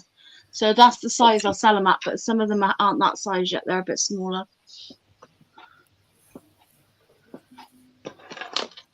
£10 per jumping spider's good, right? Yeah. Yeah. Yeah. Okay. You don't want to get, but then it depends if you want to get rid of them all quickly or you want to get rid of them a decent amount. I'm not bothered. I got to keep them for a bit, like. But I have got all of these still to sort. Bloody hell! I forgot you had all them. Can't see them on the camera. Oh, wow. That is a lot of jumping spiders. Look at them all. She's got a 3rd egg, Saturday, and she's got 4th. Is she? I don't know. You said she was laying, or was that the other one? Can you put those 2 back and I'll have a look? Steve, I sent you a message, mate, on WhatsApp. Yeah, I always used to like buy jumping swords of when she used to trade Helen Stewart. Yeah. And you get like sub adults for a tenner. For marine breeding. Yeah, she don't charge that little. Well, she's not there anymore, but. Connor's just messaged. Around now. Connor's just messaged me. He says, no, Wolfgang's the main herp guy. He's got the guy who's just under him, which is James Hicks. So he says, but he'll be referring to them both. So that's quite cool. No, she hasn't laid another egg sack. She's very fat, though. She is. Did you do all this stuff in one journey? Oh, she's alright. Yeah. I was talking about you yesterday, Mark. I didn't take my car. I was talking about Mark yesterday. There's a guy who wanted to know like really cool spiders and that, and he said, I really like a Calcodes, but you know, he said, I don't know if I want one or not. I said, I got a friend who's got more than one. Let's go loads. That's it. That's one of my favourites. I'm an importer, not an exporter. Yeah. Once they come in, they never leave. It's the Apache jumper. Yeah, to be fair, we managed to get me, Cass, Caitlin, Connor, all his clothes, his amp, one of his guitars, his pedal, his TV, his Xbox, all his climbing gear. So all his harnesses, his rope, his shoes, his chalk bags, and all this that and the other. All his Warhammer figures, all his paints, and all his herpetology and zoology books, all in the boot of my mum's Cougar. Okay. And took the whole lot over. There's so many, Terry. I'm very impressed, Mark, with how quick and how well Calcodis can dig a hole. Yeah, they can. Mine's excavated all the soil from the back of the enclosure to the front of the enclosure, nearly covering the door. If you open the door, the dirt will fall out. They don't really have a solid plan in what they do. Yeah.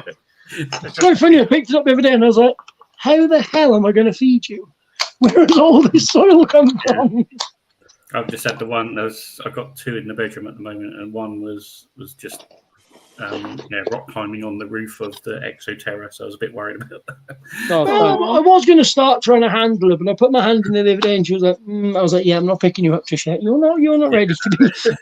My Blondie is currently upside down on the top of its enclosure, upside down over its water bowl. I think it's about to commit Harry Carey. No, I'm not selling the Apache. Just got I don't understand the I don't understand the comment, Natalie. Matt doesn't know big snakes, for fuck's sake. Confused. Other.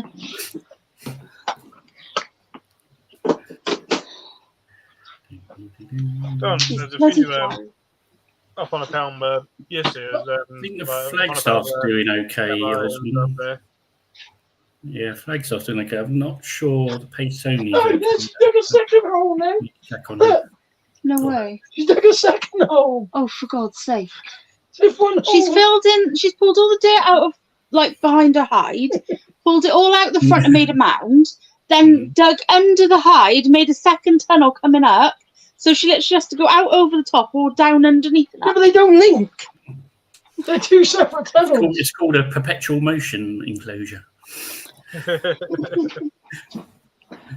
It's such fun. Yes, Natalie, we haven't been down to IKEA yet, so we'll come and see you sometime. Hope you're all fair, Mandy. No, I'm sending just regular Phidippus Regis. Last time I sold them for £10, I sold all of them in one shot. Somebody bought the lot. What, the jumpers? Yeah, that's because £10 is cheap for jumper spiders in the current market. There's been such a boom in them that shops sell them for quite a bit, and enclosure setups for quite a bit. Yeah. People go mad for them still. The thing is, again, at some point, the market will completely crash on them. Well, because they breed like wildfire. They're super easy to breed. Natalie had some come in, and a load of them were obviously gravid. I think she's got about 4 or 5 egg sacs at the moment, and then she's got ones that have come out, and they're huge.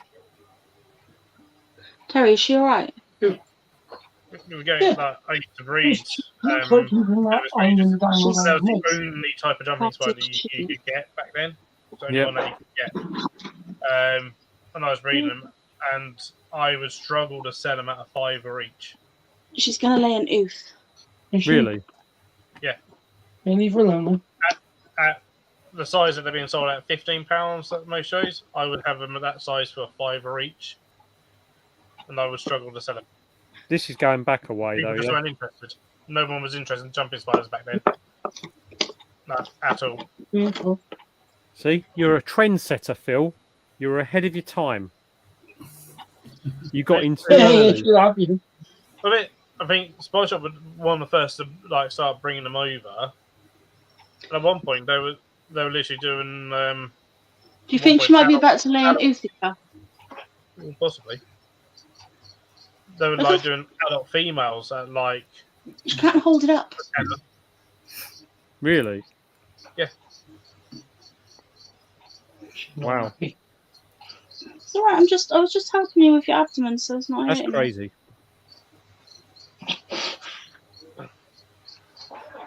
Neither of them. My mail died, so that's not even I remember the first time they came fertilized. over because that's when I Yeah. started buying them. I was like, oh my god, jumping spiders, sort of thing. And I was like the only person buying them. Trust you, Steve. Said she probably just needs a big poo. If she doesn't lay an ooth in the next day or two, I'm really going to start worrying.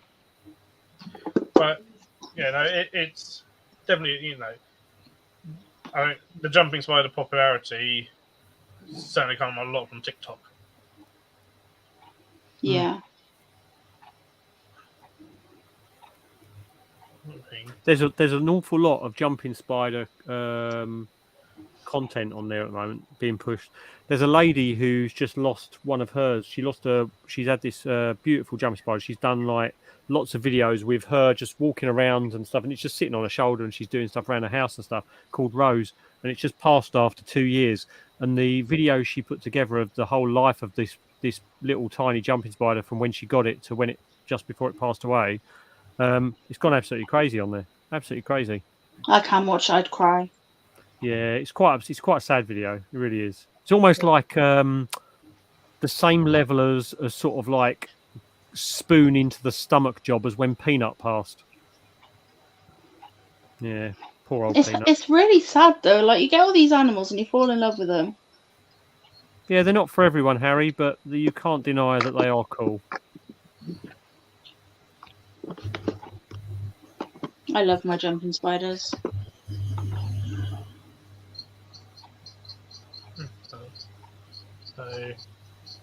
So yeah, but well, they're so popular at the moment, and people are willing to pay the prices that people are charging. They'll say that sort of price. And also, what sells well with the jumping spiders is if you sell them with a setup and you have pretty flowers and a nice little house. The fairy gardens that sort of come in the past sort of year or so. You get the magnets, the really thin magnets, and you have the nice bit of wood, and make the nice little stepping stones up, a few stones on the bottom, a nice little house, some bright flowers, and if it's got a colour theme that matches that particular jumping spider species, people go absolutely nuts for them. Yep. Yeah. And then they open the door to spray it straight on the spider. The spider bolts, and they never see it again. Yep. And then you get, some of those people having a go at people that do it a naturalistic style, being like, jumping spiders can't have this, it has to be like this. And you're like, no, it doesn't. Yeah. No. And the thing is, even if you have those beautiful setups, it can be either one. You'll get as long as the spider's healthy, happy, and is getting what it needs. Well, you get a 15 by 15 by 20 setup for an adult jumping spider, and you'll set this beautiful setup with all its flowers. And what it will do is it'll go to the top corner and build a little web up there, and that's where it will live. Yep. Or what it'll do is, especially if you put it in something like this, this is the mantis. Especially if you put this in something like this, then they go straight up, and they won't go in the back corner where if you lift the lid, the web will just kind of push back. They put it right by there, so you cannot open the bloody door. And if you try to open the door, it's just gonna break the web. Yep. Every time. Yep. To me, that just seems loads of space. Until they're bigger, I put them in these because the thing is, although they're not the prettiest, they web in the top, and you can take the lid off, and you can feed them. You don't have to worry about it. And then when they get a bit bigger, I put them in a prettier tank. The good thing is with those lids, you turn them upside down, and then you put the food in. They can feed you. They'll jump to the food, they'll eat their food, and then they're quite happy for you to turn it back over and put back on again. We kept ours in one of them for ages. The thing is, Mark, with the jumpers, is they do need the open air space for literally launch, because they will launch around their enclosure hunting. They're really visceral hunters. So you put like a green bottle in there or a blue bottle or something, it can be over the other side of the enclosure, and they will just leap across.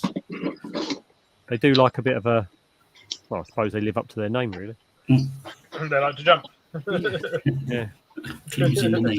It's funny. They definitely need more space per body size than a tarantula does. That's for sure. Yep. But that goes for so many non-ferrophosid spider. Yeah. Like your ferrophosids, especially females, kind of sit there and don't do much. Hmm. So when like the Montserrat Ferrophosid, Chester's done a study on them because they're a fairly endangered one, and so done a study of them in the wild and found a female's territory was no more than 5 centimeters away from their burrow. Oh wow. Wow. No more than That is 5 one centimeters. lazy ass female. That sounds like my kind. That sounds like my ideal life. That does. No, I mean because they find all these burrows no more than 10 centimeters away from another burrow. Kind of thing. So Wow. like they can't be going any more than like 5 centimeters away. Yeah, because They're in another territory. That's so cool. that's crazy, isn't it?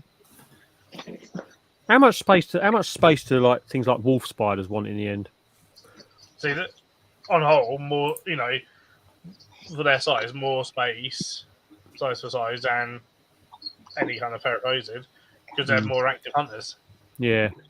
So they're that's the difference. It's active hunter versus non-active sort of tarantulas that are ambushed. They sit there and wait. Males only wander once they're mature and looking for females. And the jumping spiders, I found that we had LED lighting on the jumping spider, and it'd be like, yeah, okay, it might hunt. As soon as we changed the light setup and it had literally like studio lighting above it, that thing went crazy for its food, like hunting all over the place. Yeah, they need really bright light to. And then you turn the lights off, and they freeze, and they just stop for the night. They just automatically like an off switch. They just off switch. It's weird. Yeah, Davus Pentaloris is a lovely spider. I do like. Yeah, one of my favourites to look at. Davus. My first Davus, Scott gave me. Yeah. But you find a lot of your trees like your wolf spiders, even like, Well, I've got huntsmans. Yes, during the day when you see them, they go out and they don't. You think, oh, there seems to be a lot of space, but at night they're wandering around. Yeah, I've got a couple of Osmonds. I've got a couple of the ones from Jeremy, haven't I? The Hogner. Yep.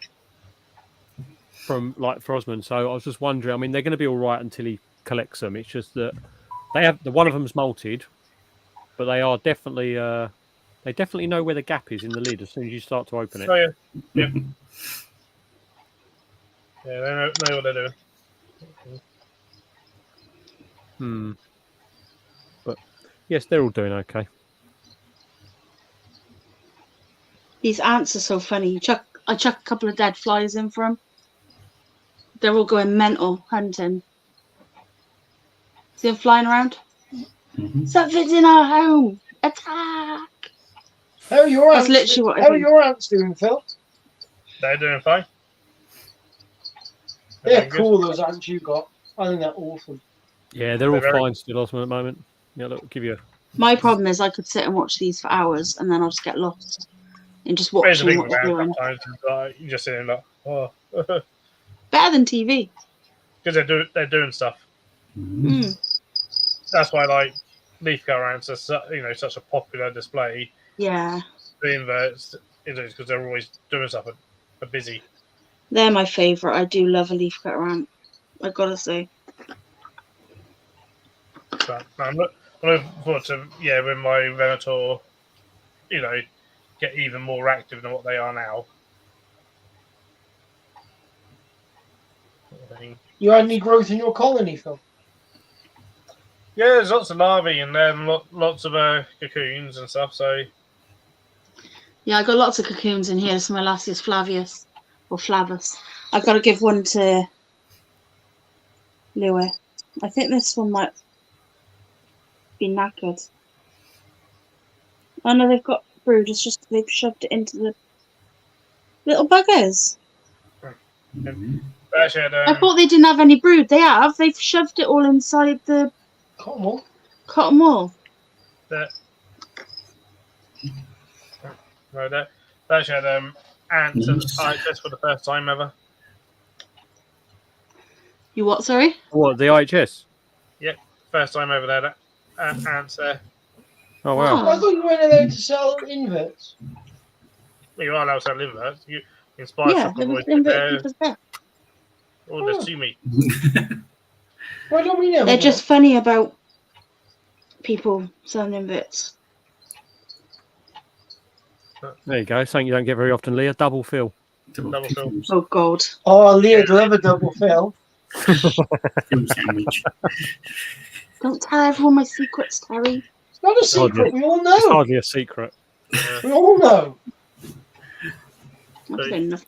Yeah, no, yeah, Thomas Ants on the Rock was there. Yeah, the sand. Yeah, don't talk to me about him. Yeah. I like it. Was he selling lunchboxes? I mean, No, not because of that. Shut up.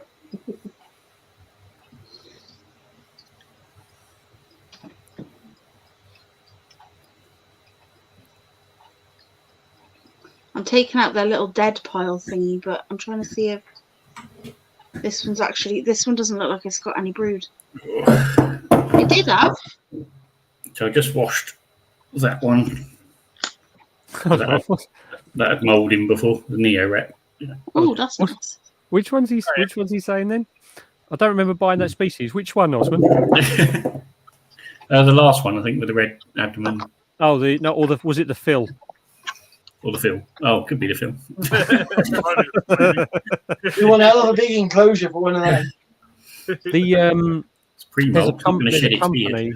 There's a new company that's doing acrylic enclosures, very, very, very similar looking, maybe inspired by tarantula cribs with magnetic lids and all this, that, and the other. A bit like N Exotics, but not quite. I saw them the other day.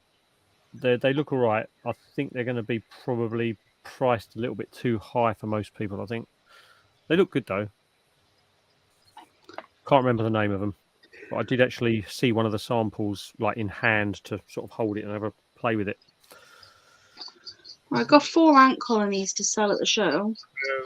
Looking at the Neo Reps yesterday, actually, a little bit. There's 3. Yep. Sort of They- thing. They've got some good different variations for some. Yeah. Yeah, some different sizes. Actually, the magnets seem to be quite strong, at least initially. Anyway, I don't know how long. Yeah. How long Well, that sort of lasts. You know those you know the They're all magnets. They're all two- very cheaply made in the Chinese factory. Yeah. Well, the magnets, those I can't think what they're called, but the 2mm by 5mm magnets that you can buy, each magnet can hold 0.5 kilo in pressure.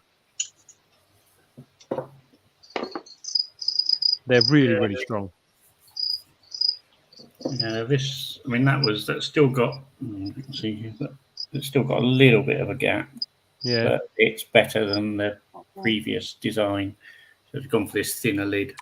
The thing is, though, with a spider that size, is you're not going to be storing something Like that's, that now. if you put an elegant sling in that, you're just asking for trouble anyway, aren't you? Never going to find it. So if you're going to put something in there that's appropriately sized, the abdomen itself, it's not going to get through that, is it? Oh, thanks, Philip. I put I've not done any content for a long, long time. I really need to I've go to my chucked hard disk and get the some. phanarium. The stick insects have gone into a phanarium, and I was worried about the babies getting through the lid. But when you look at the way the legs are and stuff, it's like they're just not going to. They're just not going to escape through the little tiny gaps. Their bodies could push through, but it's the way their legs and all that are. I can't see them getting out. Yeah, Maybe I'll come down tomorrow and find them all in my lounge everywhere. yeah. I've got quite a few Formictopus in this sort of size enclosure, and they're always probing for weak spots. Yep. I think most of the spiders do probe for the weak spots.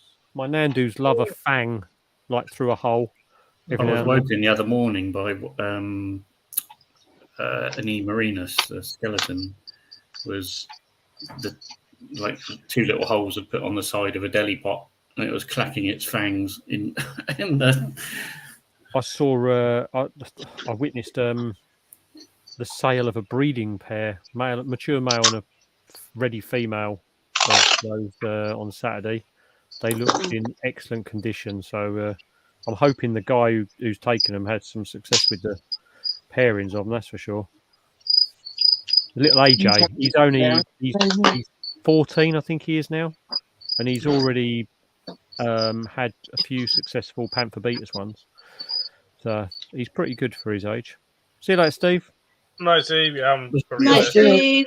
Was Jeremy Yeah. Perry? Harry can't find his phone, Steve, so apologise for Harry not ringing you. What, the skeletons? They're Oh, purple. fine, No, Oh, they're yeah, mixture I purple. think he was, wasn't he? That'd be quite cool. I got kicked last week at judo by a kid, right? And my leg has never been in so much pain, right? He literally proper soccer kicked me with his shin, straight on my shin. And my bone is bruised. I've got this massive black and red mark across the entire front of my leg. I'm in agony. So what you're telling us is you got your ass kicked by a kid.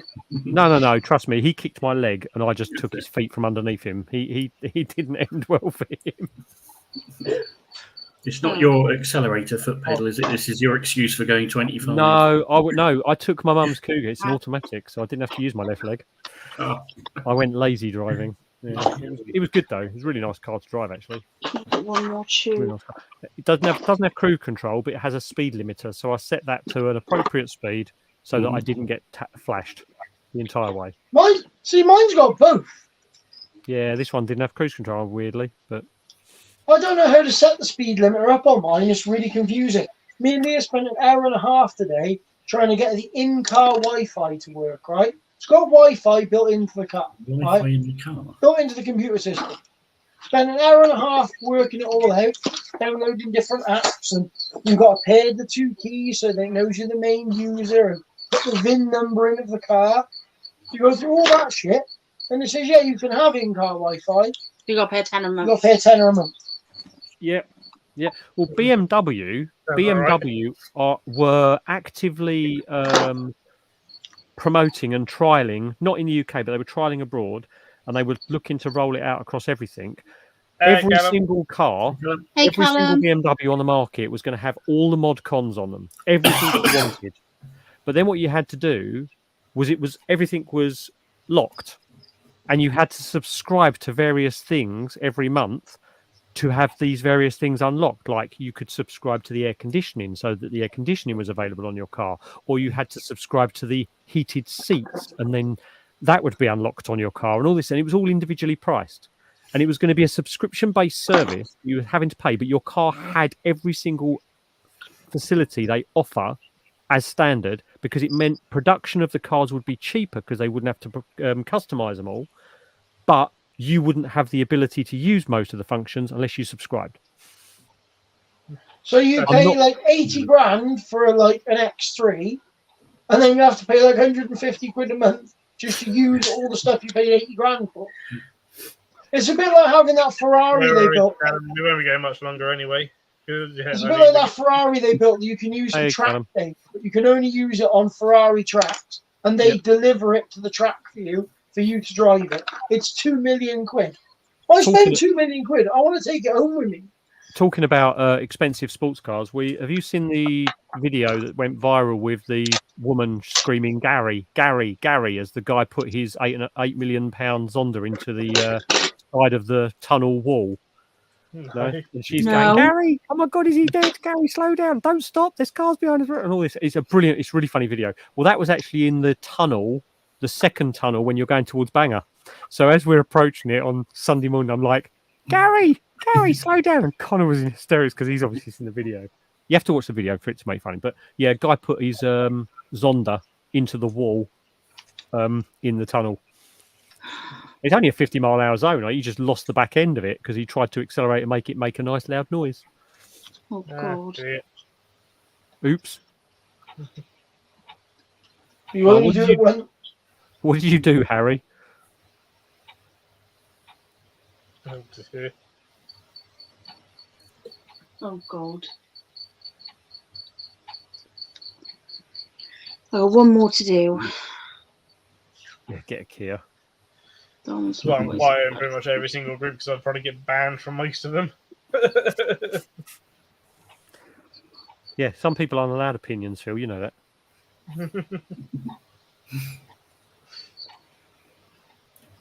The art of debate has been lost on many.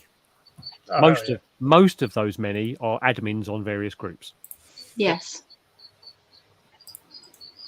unfortunately. See, I don't join any of those groups because Not me. I have different opinions. And what they don't realise is my opinion is right and all of theirs are wrong. And unless they change their way of thinking, I'm not going to be happy. But the thing is, Terry, even with your opinion that you literally stand behind and would die defending, you would still listen to a different opinion. Yes, I'd listen to it and then I would tell them how wrong they are. But you'd And listen then to I it. would stop listening. You'd still listen. But most people can't. Most people can't listen to opinions. They just have to Exactly. cut Let me people stop off. you there. Oh, I feel like me and Hunt had a debate today, right? Went in the garage and he was like, Daddy, can you see over there? There's a McLaren. I was like, it's not a McLaren. It is. So I've never seen a McLaren. That's really cool. I was like, it's not a McLaren. It's a Nissan 350Z. No, it's not. You go over and you have a look what badge it's got on the bonnet. So he walks all the way over this car park. It's miles away. He walks all the way back over to me and he went, yeah, you were wrong. It was a BMW. I went, it isn't a BMW, is it? He went, it is. It's just got a Nissan badge on the front of it. I went, it hasn't got a Nissan badge on the front of it. It's like, you are wrong. I just admit you are wrong. Oh dear. Oh. Then he wanted to buy you an Easter egg from Poundland, and I wouldn't let him. He said, why not? They're only 25p. I said, because it's dog chocolate. I said, you cannot my buy me a God. dog Easter egg. I said, that's offensive. He would do. Can you get? You know, last night we were doing the packing. Up there was a plastic It tub. happens, and I had Harry. loads Some of people and he just knocked can't. it down. It had isopods in it. Yeah. Do you know where that is? Because that's got some test tubes in it. Yes. Can you get me the test tubes out of it, please? Yes. And then can you go in the water bowl box over there and get me the glass test tubes, please? Yes. Thank you. Tomorrow. Now. Please. Is the correct one. Thank you. My opinion was not valid. Apparently, it was. Yeah,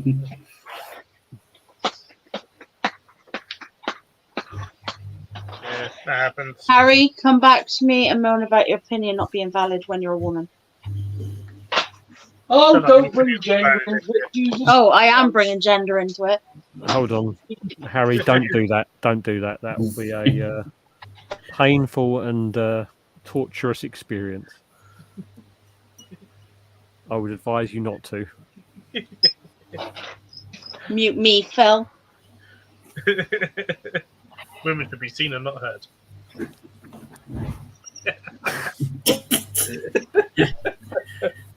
You wait, Phil. You wait. You know, I normally stop you tickling him when we go to Victoria's. Just in case anyone takes that seriously. You know, I normally stop you tickling him. This Yeah. time I'll happily ratchet strap him to the sofa here. Okay. I think it's only fair, though, that if you want me to listen to your opinion, Leah, that you bring me food so I can eat it while I'm listening. Here. Thank all. you. Hayley, You haven't even been muted, and you're not coming back with anything. You've not even been muted. Oh, yeah. You know why, right? You know what happens when a woman goes silent. You know what happens, Yeah, it's right? peaceful. Yeah, it means I've normally just asked them for Ling? a phone number. All of a sudden, you can hear the Yeah. crickets in the next town. Yous are all gonna suffer. Yeah, what do you mean they're gonna suffer? I suffer every day. I've got to live with you. Want your other shin kinked, man. There you go.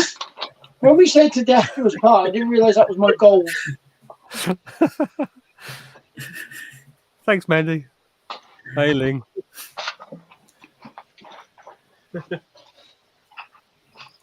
You all know that us women are way more in charge than any of you. Did you know the guy who plays the Falcon in the Marvel films?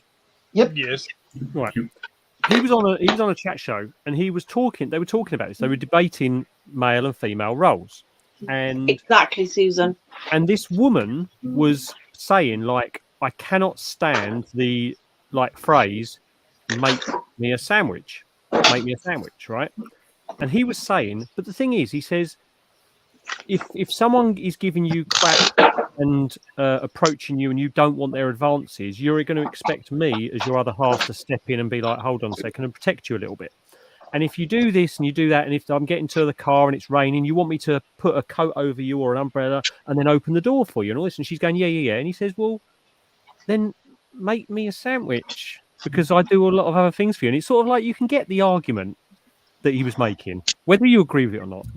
Just saying. I can get the argument he's making. However, I do think the argument he's making is one that he was making because he was losing the argument. Make me a sandwich is a derogatory term that is used against women. Yes, and if I use this sentence, I get this sentence back to me. I can't, I'm disabled, make your own pissing sandwich. See? See, hold on. Ling, that could be a reason for me to ask. Yeah, you didn't think that one through, did you? Yeah, make a sandwich. Do you want me to knock you out? There you go, that's the answer I get. See? That's proper love. See, that's the difference, Terry. See, me being across country, I can get away with that sort of statement. You're in the same room. You got to see her a bit. Far braver human being than me. I don't remember shit. You do. My memory is the most shit memory. Not to have an argument with you, right? I've had arguments with you and you go, do you remember when you called me such and such? When? About 5 years ago? No, I can't remember saying that. I don't understand, Harry, why that matters, though. I don't get it. Harry, just ignore people. Yeah. Yeah. This means you're spending too much on your tarantula. Yeah. Jay, are you for real? Are you for real? Yeah, Leah would come back into the room still holding the knife. So Definitely. Thing is, I'm just terrible at making sandwiches. So if I ask nicely, it's only because I really prefer the sandwiches that you make. There you go. Do you know what? My wife makes really nice sandwiches of what I can remember. So is toast pushing it then? The toast would be lovely. What about panini? Let's push the boat out. Make me toast. Yeah, that's not going to go down well. No, it's not worth getting involved in drama. Drama llamas, they're everywhere, Harry. Don't bother. No. That's mine and Emma's favourite saying. The drama llamas. We leave the drama llamas outside. Ling now wants a toasty. Basically, Ling, they are saying that us women should always be in the kitchen and never leave the kitchen. No one said that. If there's ever a power cut in this house and all the lights go off, and you tell me you're in a room and you don't know where you are, I know you're in the kitchen. I am the one who taught you how to cook. Yes, you taught me so you didn't have to do it anymore. Just like that Cal Cody's, you're digging a hole. It's the only hole I'm going to get for a while. Oh, Trust me. Right, the thing is, if you've tasted my cooking, you would want to cook. Now, whether that's by design or not, I did the ironing once, and I put so many creases in the ironing that I wasn't allowed to do it anymore. Whether or not I'm a bad ironer, or whether or not that was by design because I'm that clever. So, in other words, you have weaponized incompetence. Yeah, if you, if you don't want to do something, do it badly, and people won't Sounds like ask you to you've do it used again. that phrase before. That is literally called weaponized. Hang on, mate. It doesn't work like that. I've been doing stuff badly for years, right? And she hasn't cottoned on yet. I've been doing it really badly. I've tried. I've used the wrong person's name. Right? I've tried. Weaponized incompetence. Tried.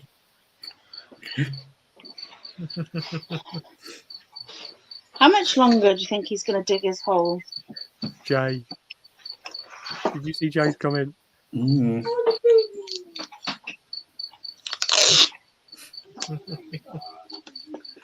Jay, and I thought you were on our side to somewhat of a degree. You might be a man, but you also like men. Yes, I am, Ling. Yes, I am. So you have to put up with men, and you know what I it's am like. a humble smart ass.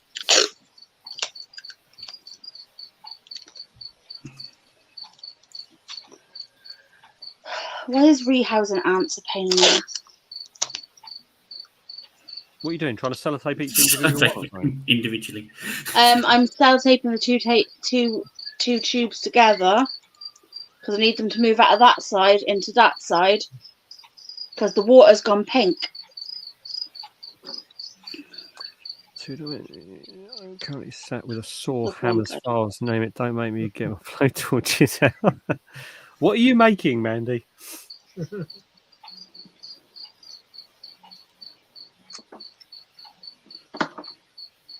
Yeah, but you probably asked for that, Jay. To be fair, it was probably by request. There you go, Mandy. Exactly. You want me change to the stove, not the whole kitchen. Are you doing some sort of wood like burning stuff or what? Oh, right, nice. Silver diploma. Okay. Nice. Ah, yeah, I think Mandy make all the jewellery. Like, didn't she have a page on Instagram, or am I thinking of someone else? To do with the rings and stuff. Maybe I'm just thinking of someone else. I have no idea. Yeah, I knew it would be, Jay. Ah, right, there you go. See, yeah, I thought it was. I don't think Emma is in here. Emma was. I'm really good at microwaving day-old Chinese food. That's the best, so it doesn't matter what everyone else does. If my life depended on it, I'd be a goner. Well, I'm alright with baking, I'm alright cooking. I just can't stand up long enough to do it anymore.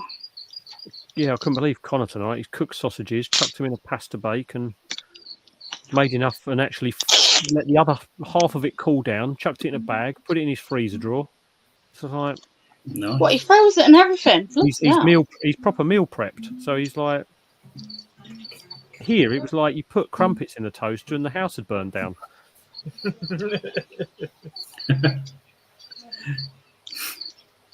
Oh, nice. Look, I've even got my name on the tubes. Well, my channel name. Oh, these are the ones you're selling at the show? Some of them are. Some of them, I don't know what's going on. Basically, they've all got funny coloured water at the minute. But, like, what are you doing on your back? Turn over.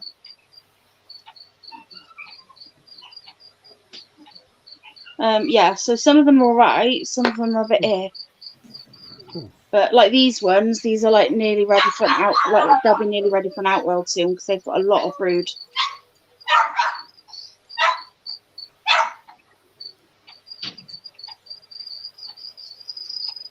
That's very, very cute.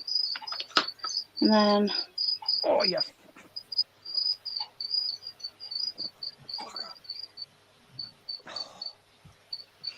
Jay.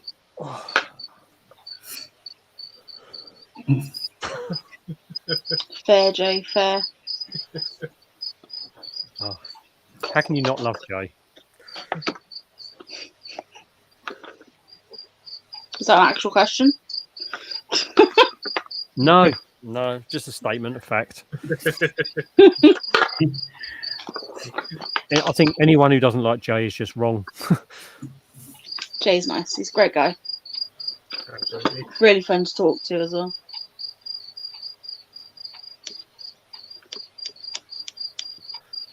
Muticus is fine. What are you talking about?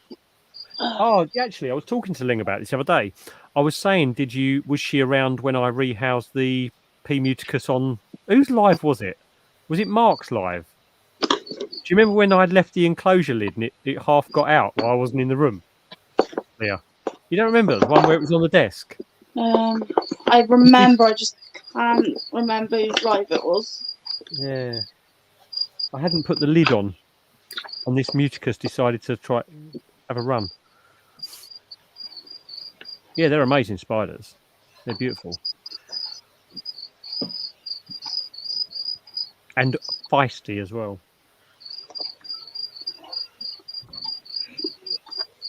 Yeah, I'm going to move one of the skeletons into that. They're currently in a deli pot, but they're kind of just stuck about that much left at the top of the pot between them and the ceiling, so they're not happy.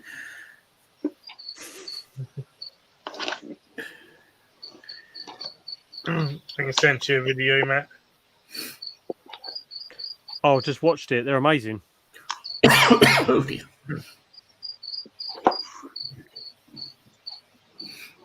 She does not want to come. Yeah, they're amazing. The Muticus are so beautiful. Really, I think they're a really underrated spider because like everyone sees them and just sees this like orange, like they're not really an orange. They're like a brownie orange, aren't they? Spider. Yeah. There's just no real excitement about them, but their legs are so chunky and they just are amazing looking things. They move awesome. You really don't see them as often as you used to. No, here you go. This is this one. I got mine from Luke Spa, but this is the one Ling's sort of rehousing tomorrow or sending off. See, look at that. They're gorgeous, aren't they? Like, yeah. Again, yeah, you just don't see them as often anymore. No, so, you see them all the time. I remember. I think the thing is with them though. I think a lot of people don't sort of like them because they are like one of the slowest growing spiders in the hobby, aren't they? There's very slow growing. You kind of always know where you stand with them as well. Yeah, like, I think. Yeah, they will threat pose, but that's kind of it. Yeah, they're almost. I'd much rather have a spider threat pose than do anything else because at least you know it's not going to move. To the point that I know people, with a lot more knowledge than me and stuff, and they would always, if anyone asked them what spider to start with, they always recommended Muticus as a first spider. Wow. Okay. They're over anything else, they're like where you stand with them. They're like, yeah. you're going to get threat posture. Well, that's what it's going to be. They'll just stand there and they'll sit there. They're not going to like necessarily slap the ground or anything like that. They've got a good feeding response as well. They're exciting to feed because they will come out and they will be. Yeah, they're quick, but they are. Just said it hissed at her. Oh, wow. Yeah, they'll do that. Yeah, whatever it's called. But the my one, I swear you have to almost measure them when they molt because they molt that infrequently and they grow so slowly that it looks like you're getting smaller. Yeah. You can swear that when they puff up a little bit to molt, and then when they've molted, you're like, has that put any size on whatsoever? Yeah, King Baboon. Philanobius muticus. Just don't go in there. They're fantastic spiders. And if you haven't, I do recommend watching Andrew Smith's documentary on them. Yes. Quick shameless plug.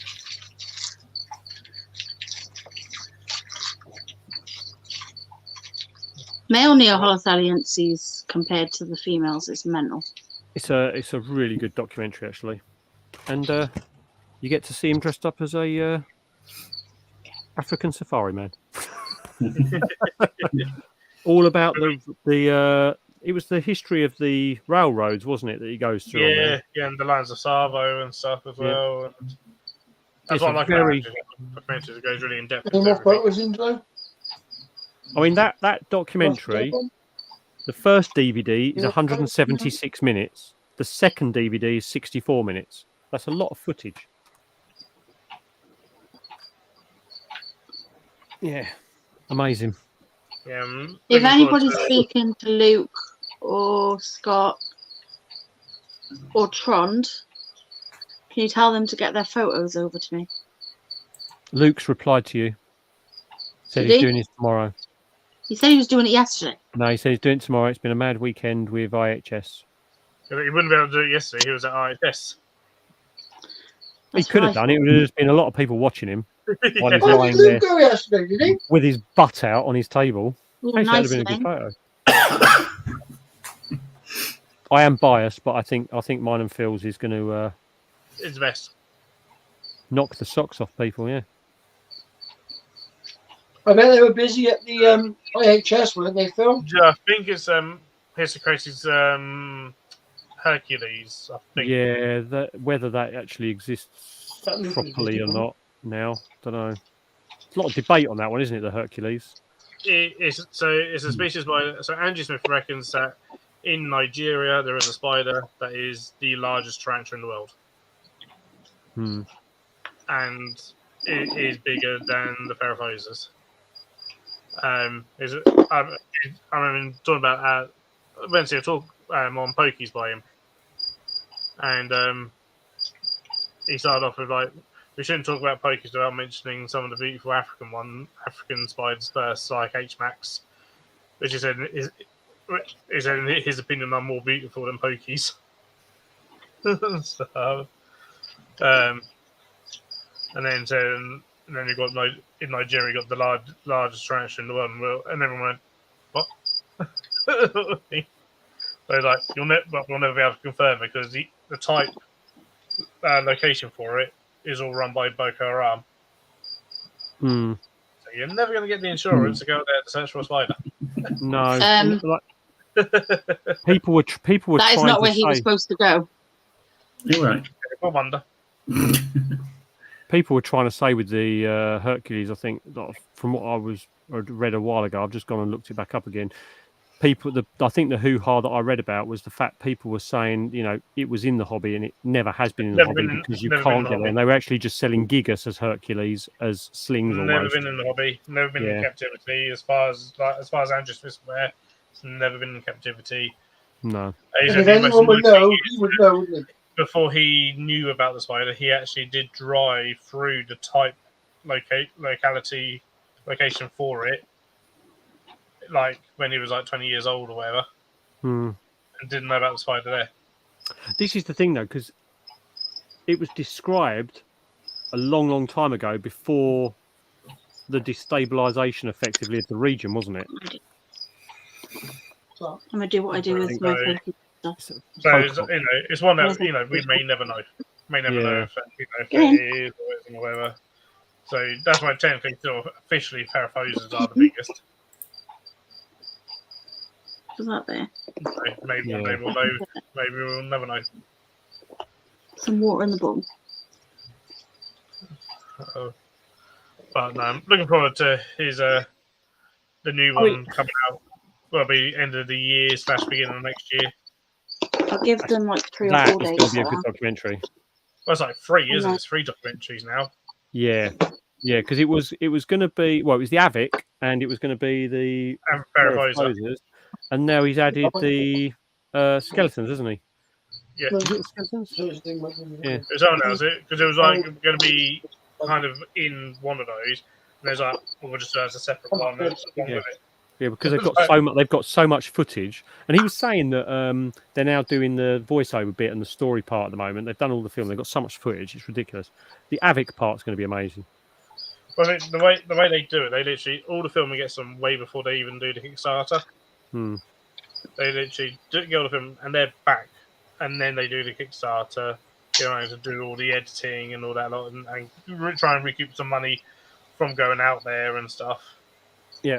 Speaking of, it's kind of like then, it's always probably going to come out because they've done the trip. They've already done the trip. They've got the footage, so it's there. So it's in the canvas in there. What about the Australian? What about the Australian one, Harry? What do you mean? What about it? They're not huge. Yeah. If you're talking about the Crassipes. So I won't get you to get up now. Yeah, Phil, talking about Kickstarters and stuff like that, and pre-orders, a loose link. Did you see there was an update? Yes. I did. Wow. It's only been 4 months. With radio silence. Thanks, Danny. I know he's been busy, but wow. But he was saying it was the pink ones that are now at the embroiderers. Yeah. I hope the other ones are at the embroiderers already. Well, that's it. And if they were the ones that were like the hold up for everything, it's again what. Okay. In an ideal, what probably should do is, which actually Andrew Smith done with one of his Kickstarters, something was delayed. So he done an update and gave people options Yeah. of like. Actually, or no, it might have been Danny, or it might have been Danny. No, I think it's both. No, I think it was Andrew. Options of like, I think with like with the t-shirts or whatever, there was a delay somewhere. It was like you never either have it all in one package and it's going to, but it's going to be longer, or you can have this bit that we've got done now and the bit that we're waiting for when it's done. See you later, Mandy. Take care. Yeah, we're going to be actually shutting down Oh, anyway. Mandy. Yeah, he's.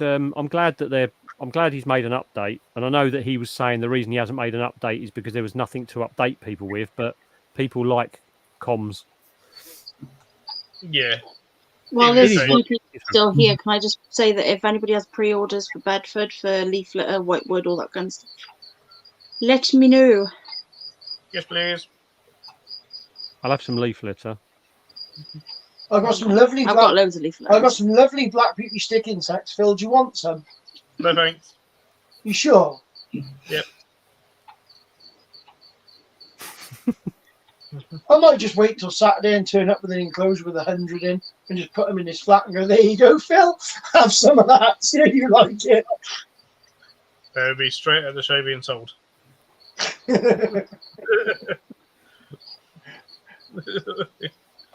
Oh, I still need to get the bloody pictures of Scott. I've got an idea. Yeah, I'm Scott, you know the way it's my stream. birthday and you love me, can you do me a massive favour and get your photo done? That'll be the best present ever. Thank you. Yeah, I'm gonna end the stream. So cheers everyone Try and for end it. Yeah, thanks for having us tonight, Phil. And remember how Yeah, we do thank it. you. And happy birthday, Pooh. yeah, happy birthday, Thank you. my next video will be out on Wednesday, which is a Dudley Zoo tour. Nice. I'm live Wednesday, and I'm hoping that Thank you. my video Wednesday is the one I want it to be, which is my avicularia story. Yeah, Cool. We will see. We'll catch that. Anyway, we'll say good night, everyone. All right, guys. Bye, guys. Thanks for having us. Night, See you later. everyone. Enjoy the rest of your birthday, Leah.